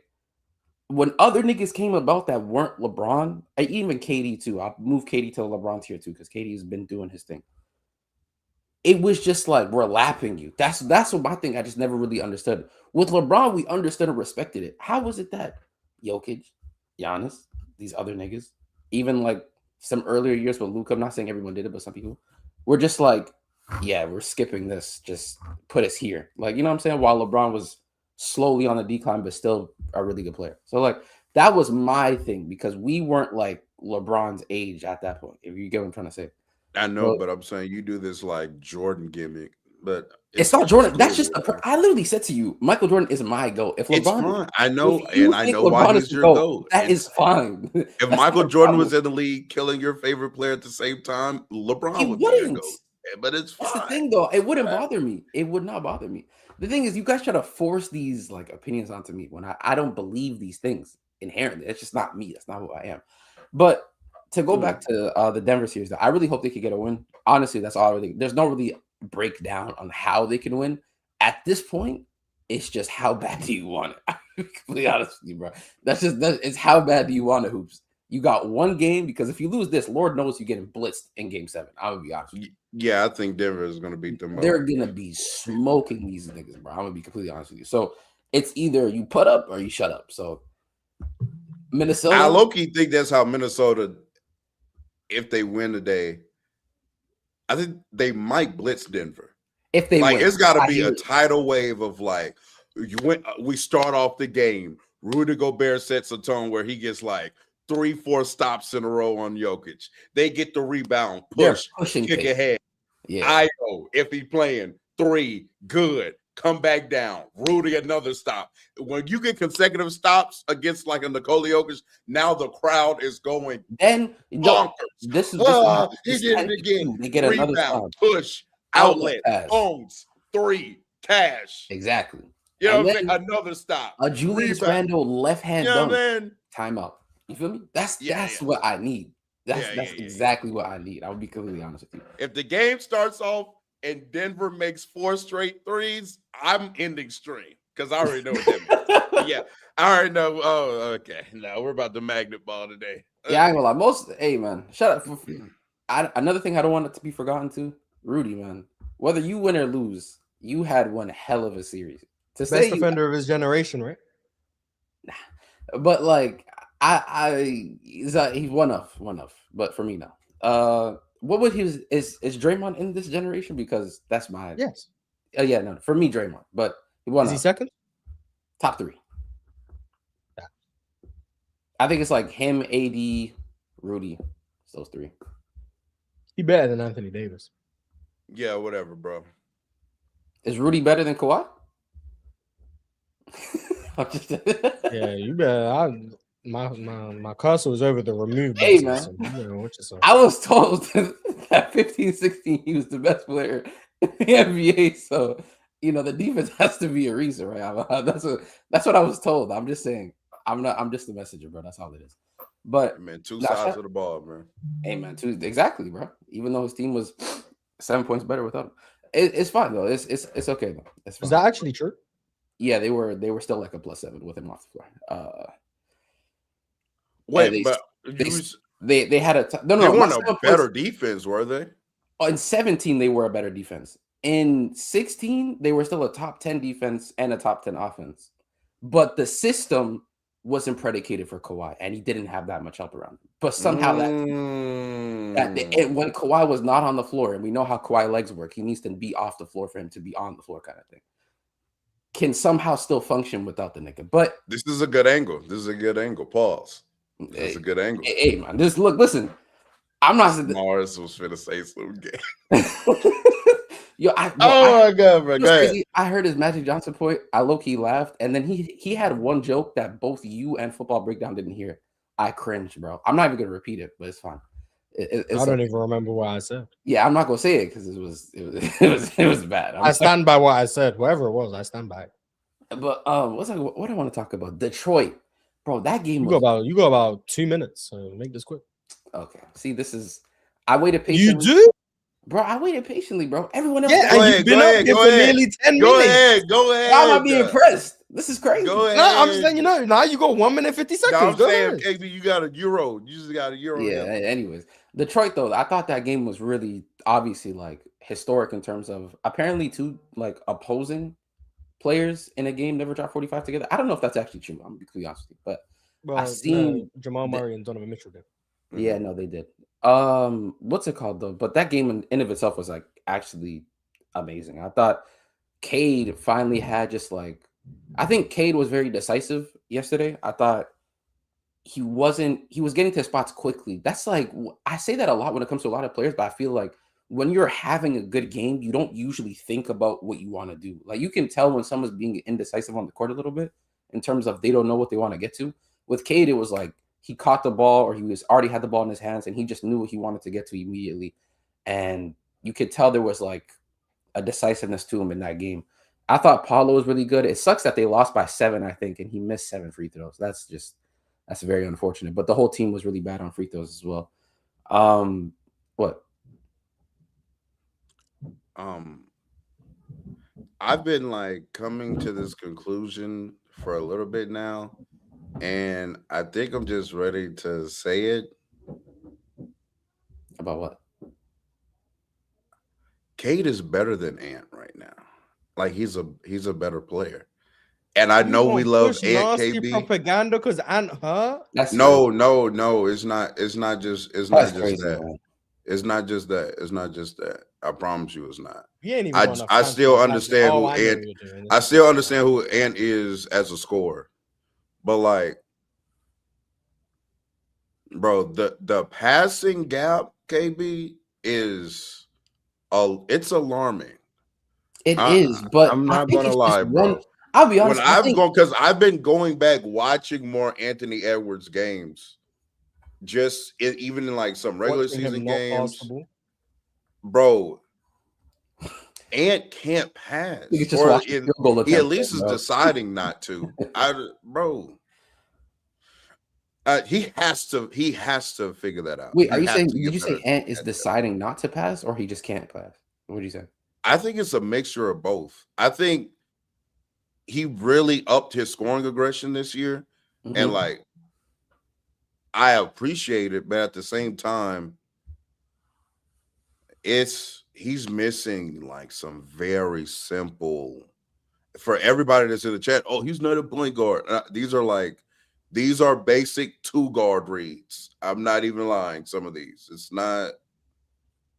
I'm not asking him to be Steve Nash. I'm saying you have to make some of these passes. I think I'm more. Maybe this is biased again because I like Ant. He's one of my favorite players, but I low key do feel like it's more of I'm just not giving you the rock. Like I'll give you an example. He draws 2 on the pick and roll with Rudy. That's something that happens to him a lot. Would you give the ball to someone who just Now, see, I do understand like, that would you component of throw it. the They ball said to? about Donovan Mitchell. Would by the you way. They throw used the the ball to a same nigga that just argument goes, about damn, I dropped it, man. You try to throw a lob to a nigga and he just 7 foot open, brings it down and comes down with it. Would you want to pass the ball? Would you be willing to swing the ball to a nigga like that?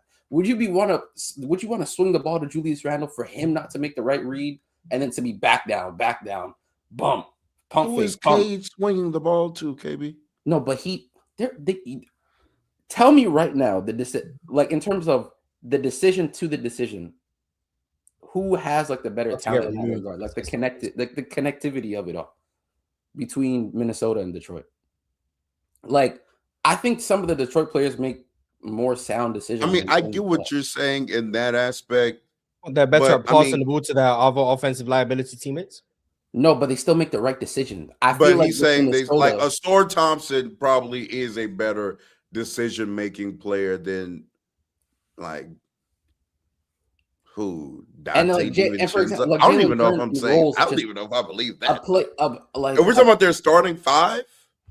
I'm talking about the particular players he's passing it to. If you want to say the talent level, then I would say Minnesota, but I still I think Ant can make some of these passes, at least the simple ones. Now, the more advanced passing, I concede. I don't think he has those yet, but I think his passing is improved, and I think it will continue to improve. But then I also just do think Cade can score the basketball. He's a good scorer. And, Ant is a tier above him as a yeah, scorer. I do know and that. then the defense So you think Cade's a better offensive player than Ant? But I think that's what I'm saying, though. I think in the total package you could argue Cade, yeah. but that's what I'm saying. Thank you for saying it more plainly. Yeah, I just think Cade's a better offensive player right now than Anthony Edwards. I ain't gonna lie. Once we figure out the little passing shit, we'll be back on top in your eyes. But I'd still. Oh, absolutely. As soon as he RealTalk's figures that and out, FC is revoked, by the way. Yeah, and FC is revoked. About to. I thought he was with me, but I don't know if he's with me anymore. That's for sure revoked. So, yeah. Because I said Cade's a better offensive player. Yeah, it's revoked. I don't know the type.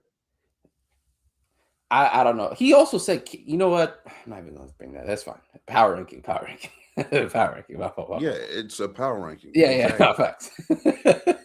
Now you can apply for Cade FC citizenship as you have been pushing the Cade propaganda. I ain't gonna lie, so. I love watching Cade though. I'm not really Cade FC, but if there was 2 people that I would love to come back down from this 3-1 deficit, Embiid, I'm making a serious prayer for you, bro. Please do something special. I'll sell my soul for Embiid to That's get crazy. past I'll never do anything like that for anybody.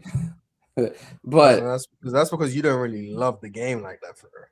I love God, bro. You know what I'm saying? But listen, and Cade, I think those 2 players would, especially Embiid, like, would feed people, bro, if they were to come back down 3-1, especially Embiid. Like, this is the 1 year, and it's crazy how they're down 3-2 right now. But this is the 1 year where I feel like if they could get past the Boston Demons, which they've been suffering from since God knows how long at this point, and be able to get past that round 1, who would they play? The Cleveland or Toronto, right? They play the winner of that series? Or no? Who you talking about? Philly? They'd play New York. They play Atlanta, New York, right? Yeah. Mm-hmm. Bro, I'm telling you, they could do it, bro. I'm telling you they could do it. Just get me to an ECF, and then we'll talk about where we need to get to next. Just get me there. But as of right now, I just need the game 6, bro. I need the game 6 for me. It's not gonna happen. But we're gonna hope. We're gonna hope. Could you just close your eyes and imagine though before I have to go because it is 2 hours. I'll be fair. Just imagine game 6. What's the Philly Stadium called? Arena? I forget. Wells Fargo, I think. In the Wells Fargo Arena, and it's 98-94. They're up by 4 with 2 minutes left. Embiid face up, jab, hang, dribble, pull, bang, go up by 6, bro. That's what I need. I would love that. He has 34 and 12, bro. Or what? No, 34 and 12 rebounds. 34 points, 12 rebounds. Well, is that crazy? Sam, last person. Welcome to my Embiid 12 rebounds 2026, I guess. Well, I don't know what he's talking He only be boxing out. Exactly. Yeah, 12 box outs, yeah, for sure. You are the last person for the day. How you doing? I'm doing good. How are you doing, guys? I didn't even know I had to put a camera on. I'll be waiting like down. But yeah, this was the one show I forgot to give the notification of cameras on. That's my fault. No I problem. apologize. L host. I know you were a proud member of Yanis FC.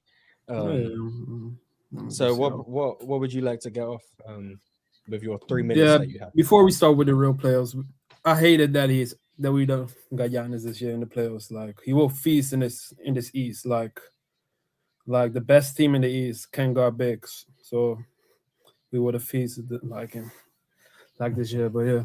I want to talk about like the Rockets. Like it's easy, like when I see the games, like I'll be seeing like when the bench scores, they win.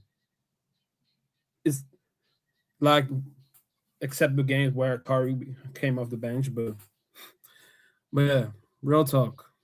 Yeah.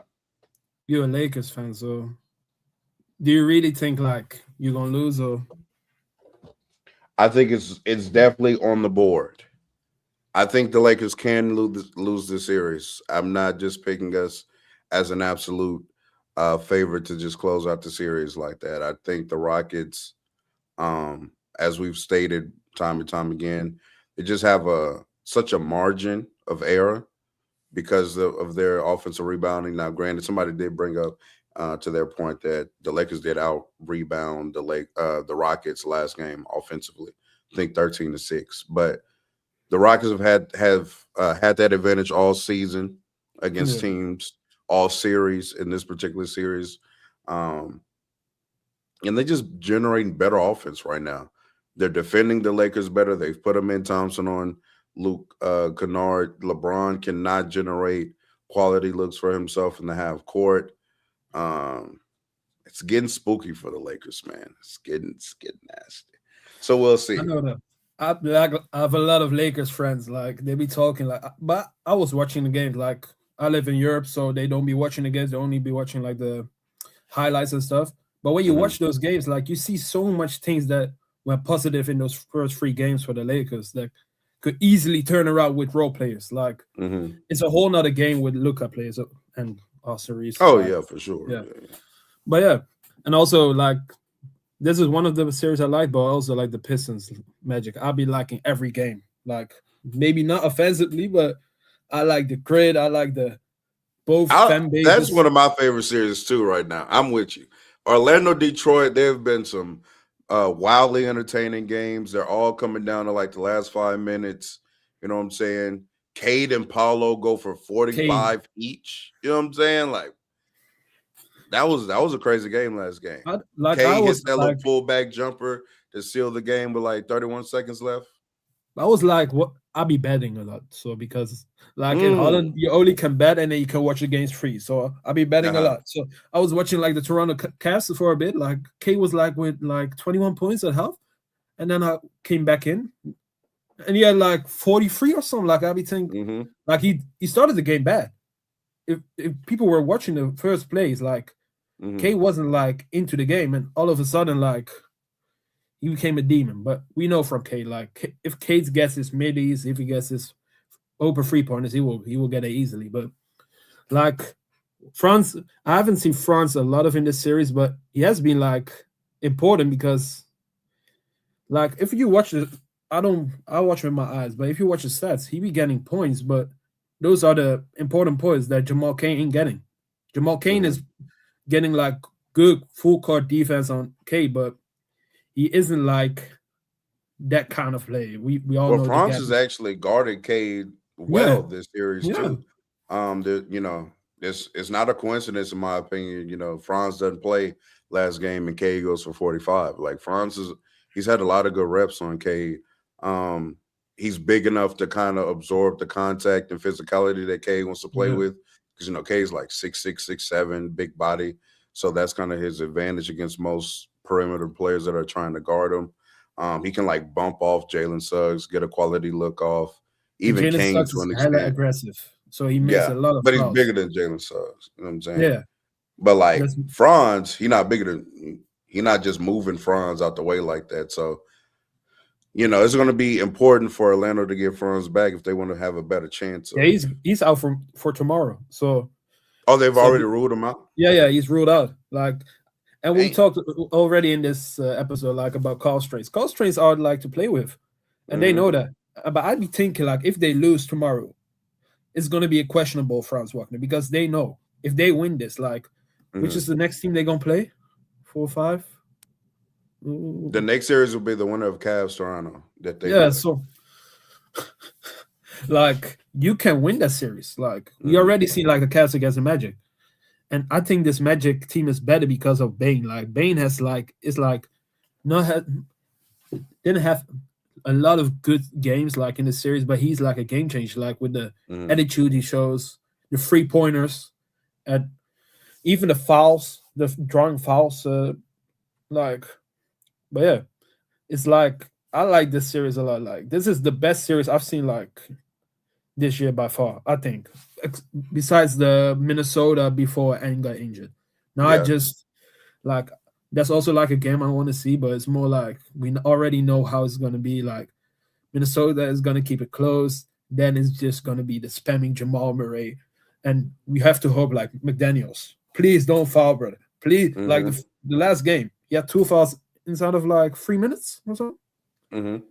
And we be hoping like Giannis FC is praying on Jokic's downfall because we're hearing the round 1 things like for 3 years in a row. So, and we want to see that. We want to see it next year. Like, I know Giannis is your favorite player. Of course, like I be watching every game. Like I've scored 9. I even watch those West Coast games. Like I'm feasting right for you. No, whoa, pause.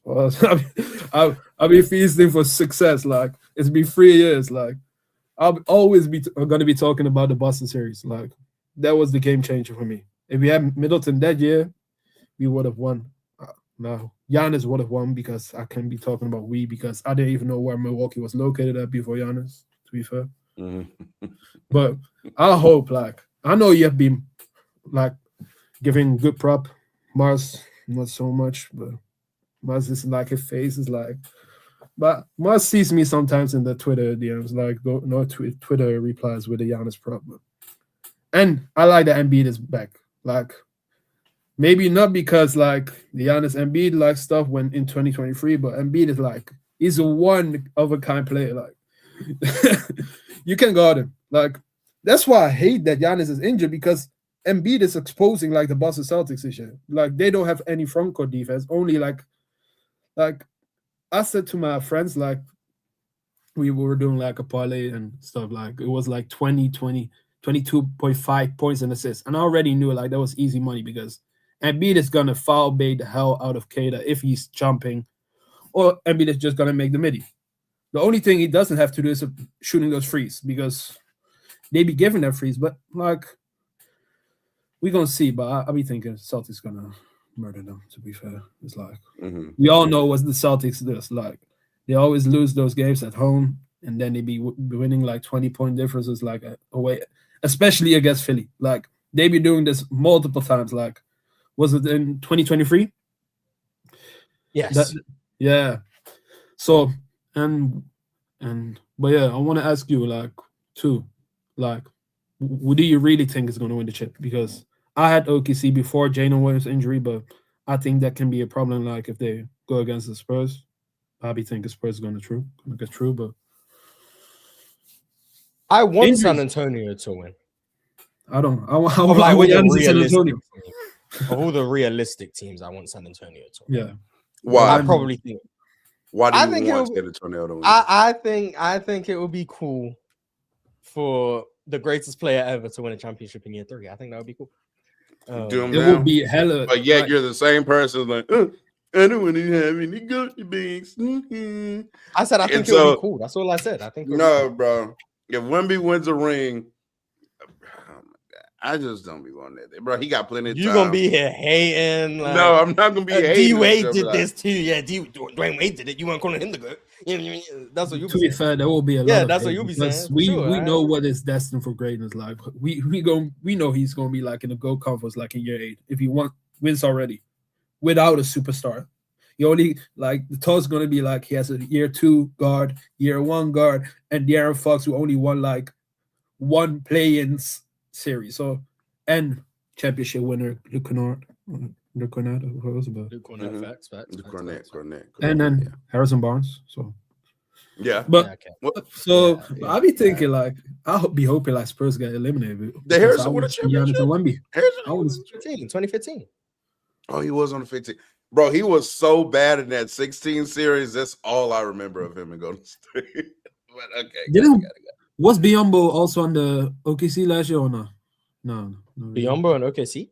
No. Yeah, he was like he got like the meme when Shea touched him and he got like. No, he fell, was in he got- OKC the year year Gordon before. Hayward was there, the year before. Yeah, he was there the year Gordon Hayward Oh. was there. Olynyk, they also got Olynyk like championship heritage. So, Facts. Yeah. but I'll be thinking like it's OKC, like for them to lose because like Spurs also like young, so they can like. But OKC has to win it because I'll be thinking like one trade for Giannis to the West, to Spurs. He's That's just gonna trying to be save Giannis. Oh my god. Of course, like man. this Yeah, copium. Giannis I'll is be- worth rescuing. Absolutely. It's Like- time to rescue him from the burden of Milwaukee. Can we Like get if to you an talk, if actual you really talk organization about and team, playoff please? performances, like All Chill right. always says about 2023. Yeah, he wasn't injured. We all know he was injured. Otherwise, he would have played for Greece in the summer. But because he got stats against the Miami Heat, like in Game 4 in Miami, Game 5, you are like the free throw thing was a big thing with his back. I don't pause, Mhm. but we already know like this version of Giannis after 2019 has been, and 2020, like, but he was also injured, but that version was also bad. But after 2021, Giannis has only been good in the playoffs. But I don't want to. He been cool. Yeah, he been cool. Yeah, you said it yourself. Like Giannis, his team's being elite on defense, and to get those like to be that good on offense, like in the last 2 series he played. Don't give series. Marz any credit on any Giannis prop right now because I vividly remember how he was arguing with me that Giannis last year wasn't all that great in the playoffs because his defense wasn't that good. And I'm Was like, Swiper. No, that was you. No, On my here. argument. No, On here. my argument was the argument of how does his offense increasing outweigh the defense falling off if the reason why Giannis is in these conversations is his two-way impact? Which I still think is a very valid It's point to valid, make. but he retracted, like he gave That like, thank you, at the thank beginning you of in the this year. chat. He said like You were Giannis was saying good, that. so I forgot You that were shit. saying that. You are arguing Yeah, with me. I just told you my you point. another great- If Giannis's case to be tier 1 or best in the world is two-way play, why are you It doesn't telling have me to be about his anymore, because offense now being he's great one in of the the 5 playoffs best when offensive his players in the defense world. falls off and he's not providing that defensive value? That's not the Well, same. Like I already had the Because conversation he's with now Marz, one bro. of the 5 best offensive players on the planet. but he's like he hasn't worse always been than- that. But he's like, But I'm saying, like, worse than what I'm certain saying guys. is now his requirement. You're asking why doesn't he have to do this certain level of two-way impact? What I'm saying No, I'm asking is, for two-way impact. Period. Not I certain mean, level. he gave I'm you asking for some. two-way impact. He gave you some. You think Yeah, Giannis this year, but against last year Indiana? was You think really Giannis like against Indiana awful. was providing two-way He value? did a little bit at the basket. I'm gonna read Yeah. super chat. Sam, thank you for pulling up. Appreciate you. Merry Christmas. Anyway, super chats.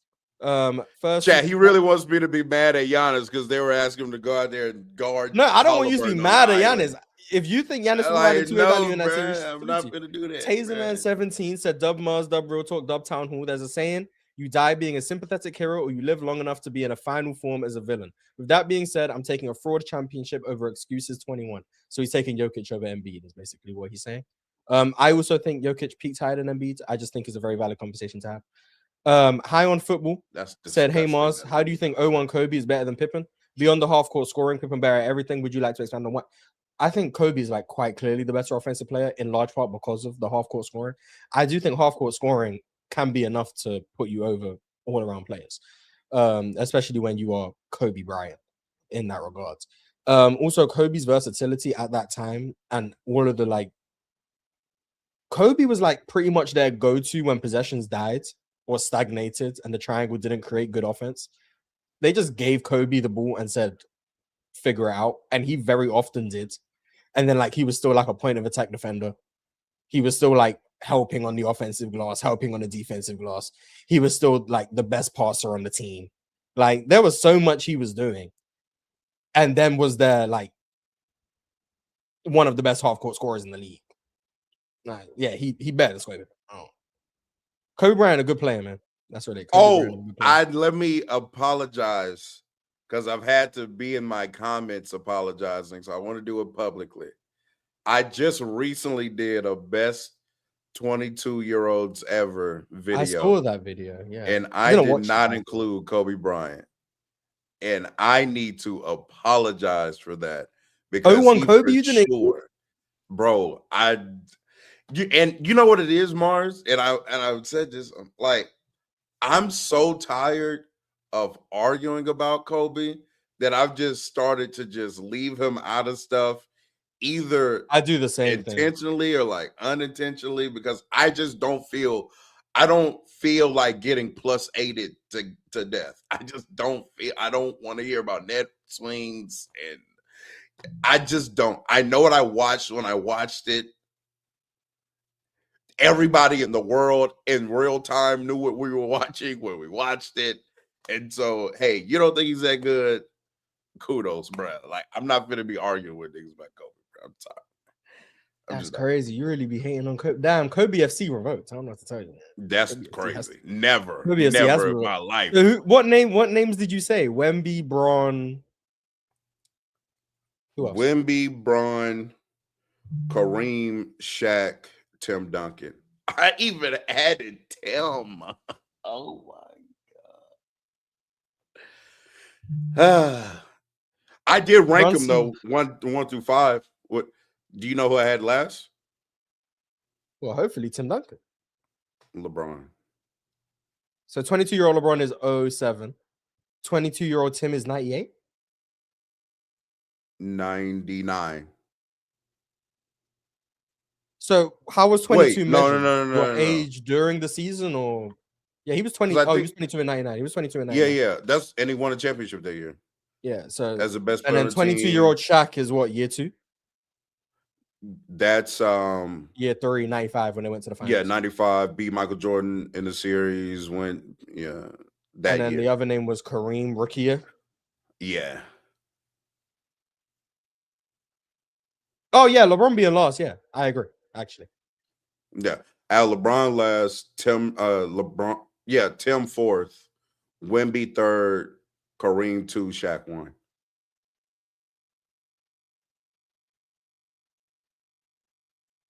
can't argue with it. To be fair, can't argue with it. To be fair, The shit And that then- Shaq was doing, like when he got into the league, I really need people to like. I have to refresh myself. that's why I Like, don't listen to Shaq longevity talks. Like, like This I'm nigga sorry, was I'm not about to listen to it. Bro, he was insane, bro. It was crazy. And this is when insane Shaq was what like doing. agile. Yeah, exactly. Like he's moving, his motor is higher, defense. Like it's like, oh yeah, this nigga is okay. Got it. Shaq a good little player, man. Good little player, man. Brunson Better said Marz got to address this Brunson hate. He's an all-time scorer. I don't think I hate on Brunson, if I'm being honest. I'm just not as high on him anymore. And then he said rank peak for peak. Kyrie, Booker, Brunson, Dame, Spider. Dame 1.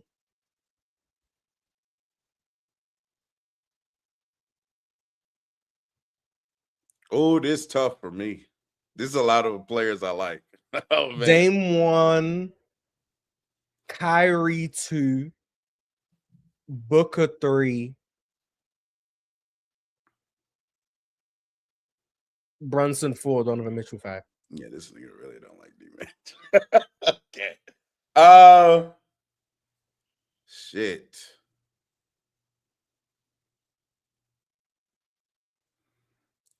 It's so interesting to me when I have to try to like rank Kyrie Irving because it's whatever lens I'm doing it from like changes my answer.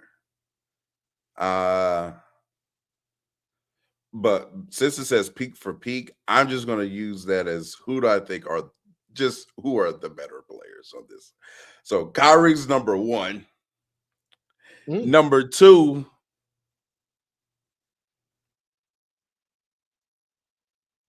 I'm going to go Book. 3 Dame. 4 Mitch. 5 Brunson. Interesting. Book over Dame is definitely interesting. Yeah. Shout out to that's a Dame good and his list. great pick and rollness and stuff like that, but you fell off in the playoffs for a reason, my guy. Your game list. SSG Verified said, "What's your guys' thoughts on Yao Ming as a player and how skilled was he?" I think Yao Ming for a stretch was the second best center in the league behind Shaq. What years?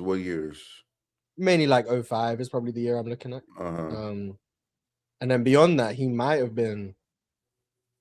Are we calling Amari Stoudemire a big like a center? Are we calling him a center? Because like he played the 5, but like, Amari was viewed as a 4 at the time. Yeah, but that's why I don't know. Yeah, but like Yao Ming to me, like 05, I would say he's probably the second best center in the league behind Shaq. 06, I would probably say he's the best center in the league. And then obviously injuries start doing that thing. Yeah. So he starts missing more time. But from like 05 to 07, he's like one of the top 2 centers in the league, in my opinion. So he has like a 3-year stretch being a top 2 center in the league. His skill set was extremely high level. His touch, had a little mid-range game. Very nimble for a guy of like his size, like 7'5" and like 300 whatever. And then obviously rim protection at a very high level. Made his free throws, which is actually like a big deal, like for a guy his size. Only real issue I had with Yao Ming was like wasn't much of a passer, and double teams could like stifle him a little bit. But even then, his combination of size, touch, and strength was second to none. Really, like I don't know if anyone really had that combination in the league. While being also like a really good defensive player. So yeah, I think Yao Ming was really good. He was really good. I think obviously for many reasons. was a bit slow-footed. Yeah. You know, to me, he was strong, but there were times I feel like physicality, he didn't manage that well. Like would match with physical players. Sometimes I feel like he kind of wilted under that.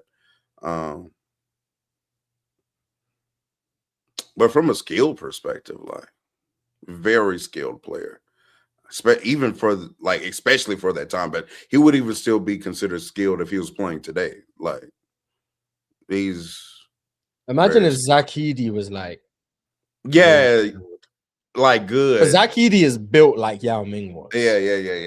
He just doesn't have the skill set to the same degree. But turn Yao around Ming over was special, both shoulders. You know what I'm saying? Could have do a little pick and pop action. Man, I remember the days when pick and pops led to 18 footers. What a time. What a time. That was real spacing right there. That was real spacing. Facts. And that was like a big deal. Like niggas was bring that. Bro, Pal can space the floor. He did 17-foot shot. Like, no facts. No, but Yao Ming did for real provide spacing. Like, yeah.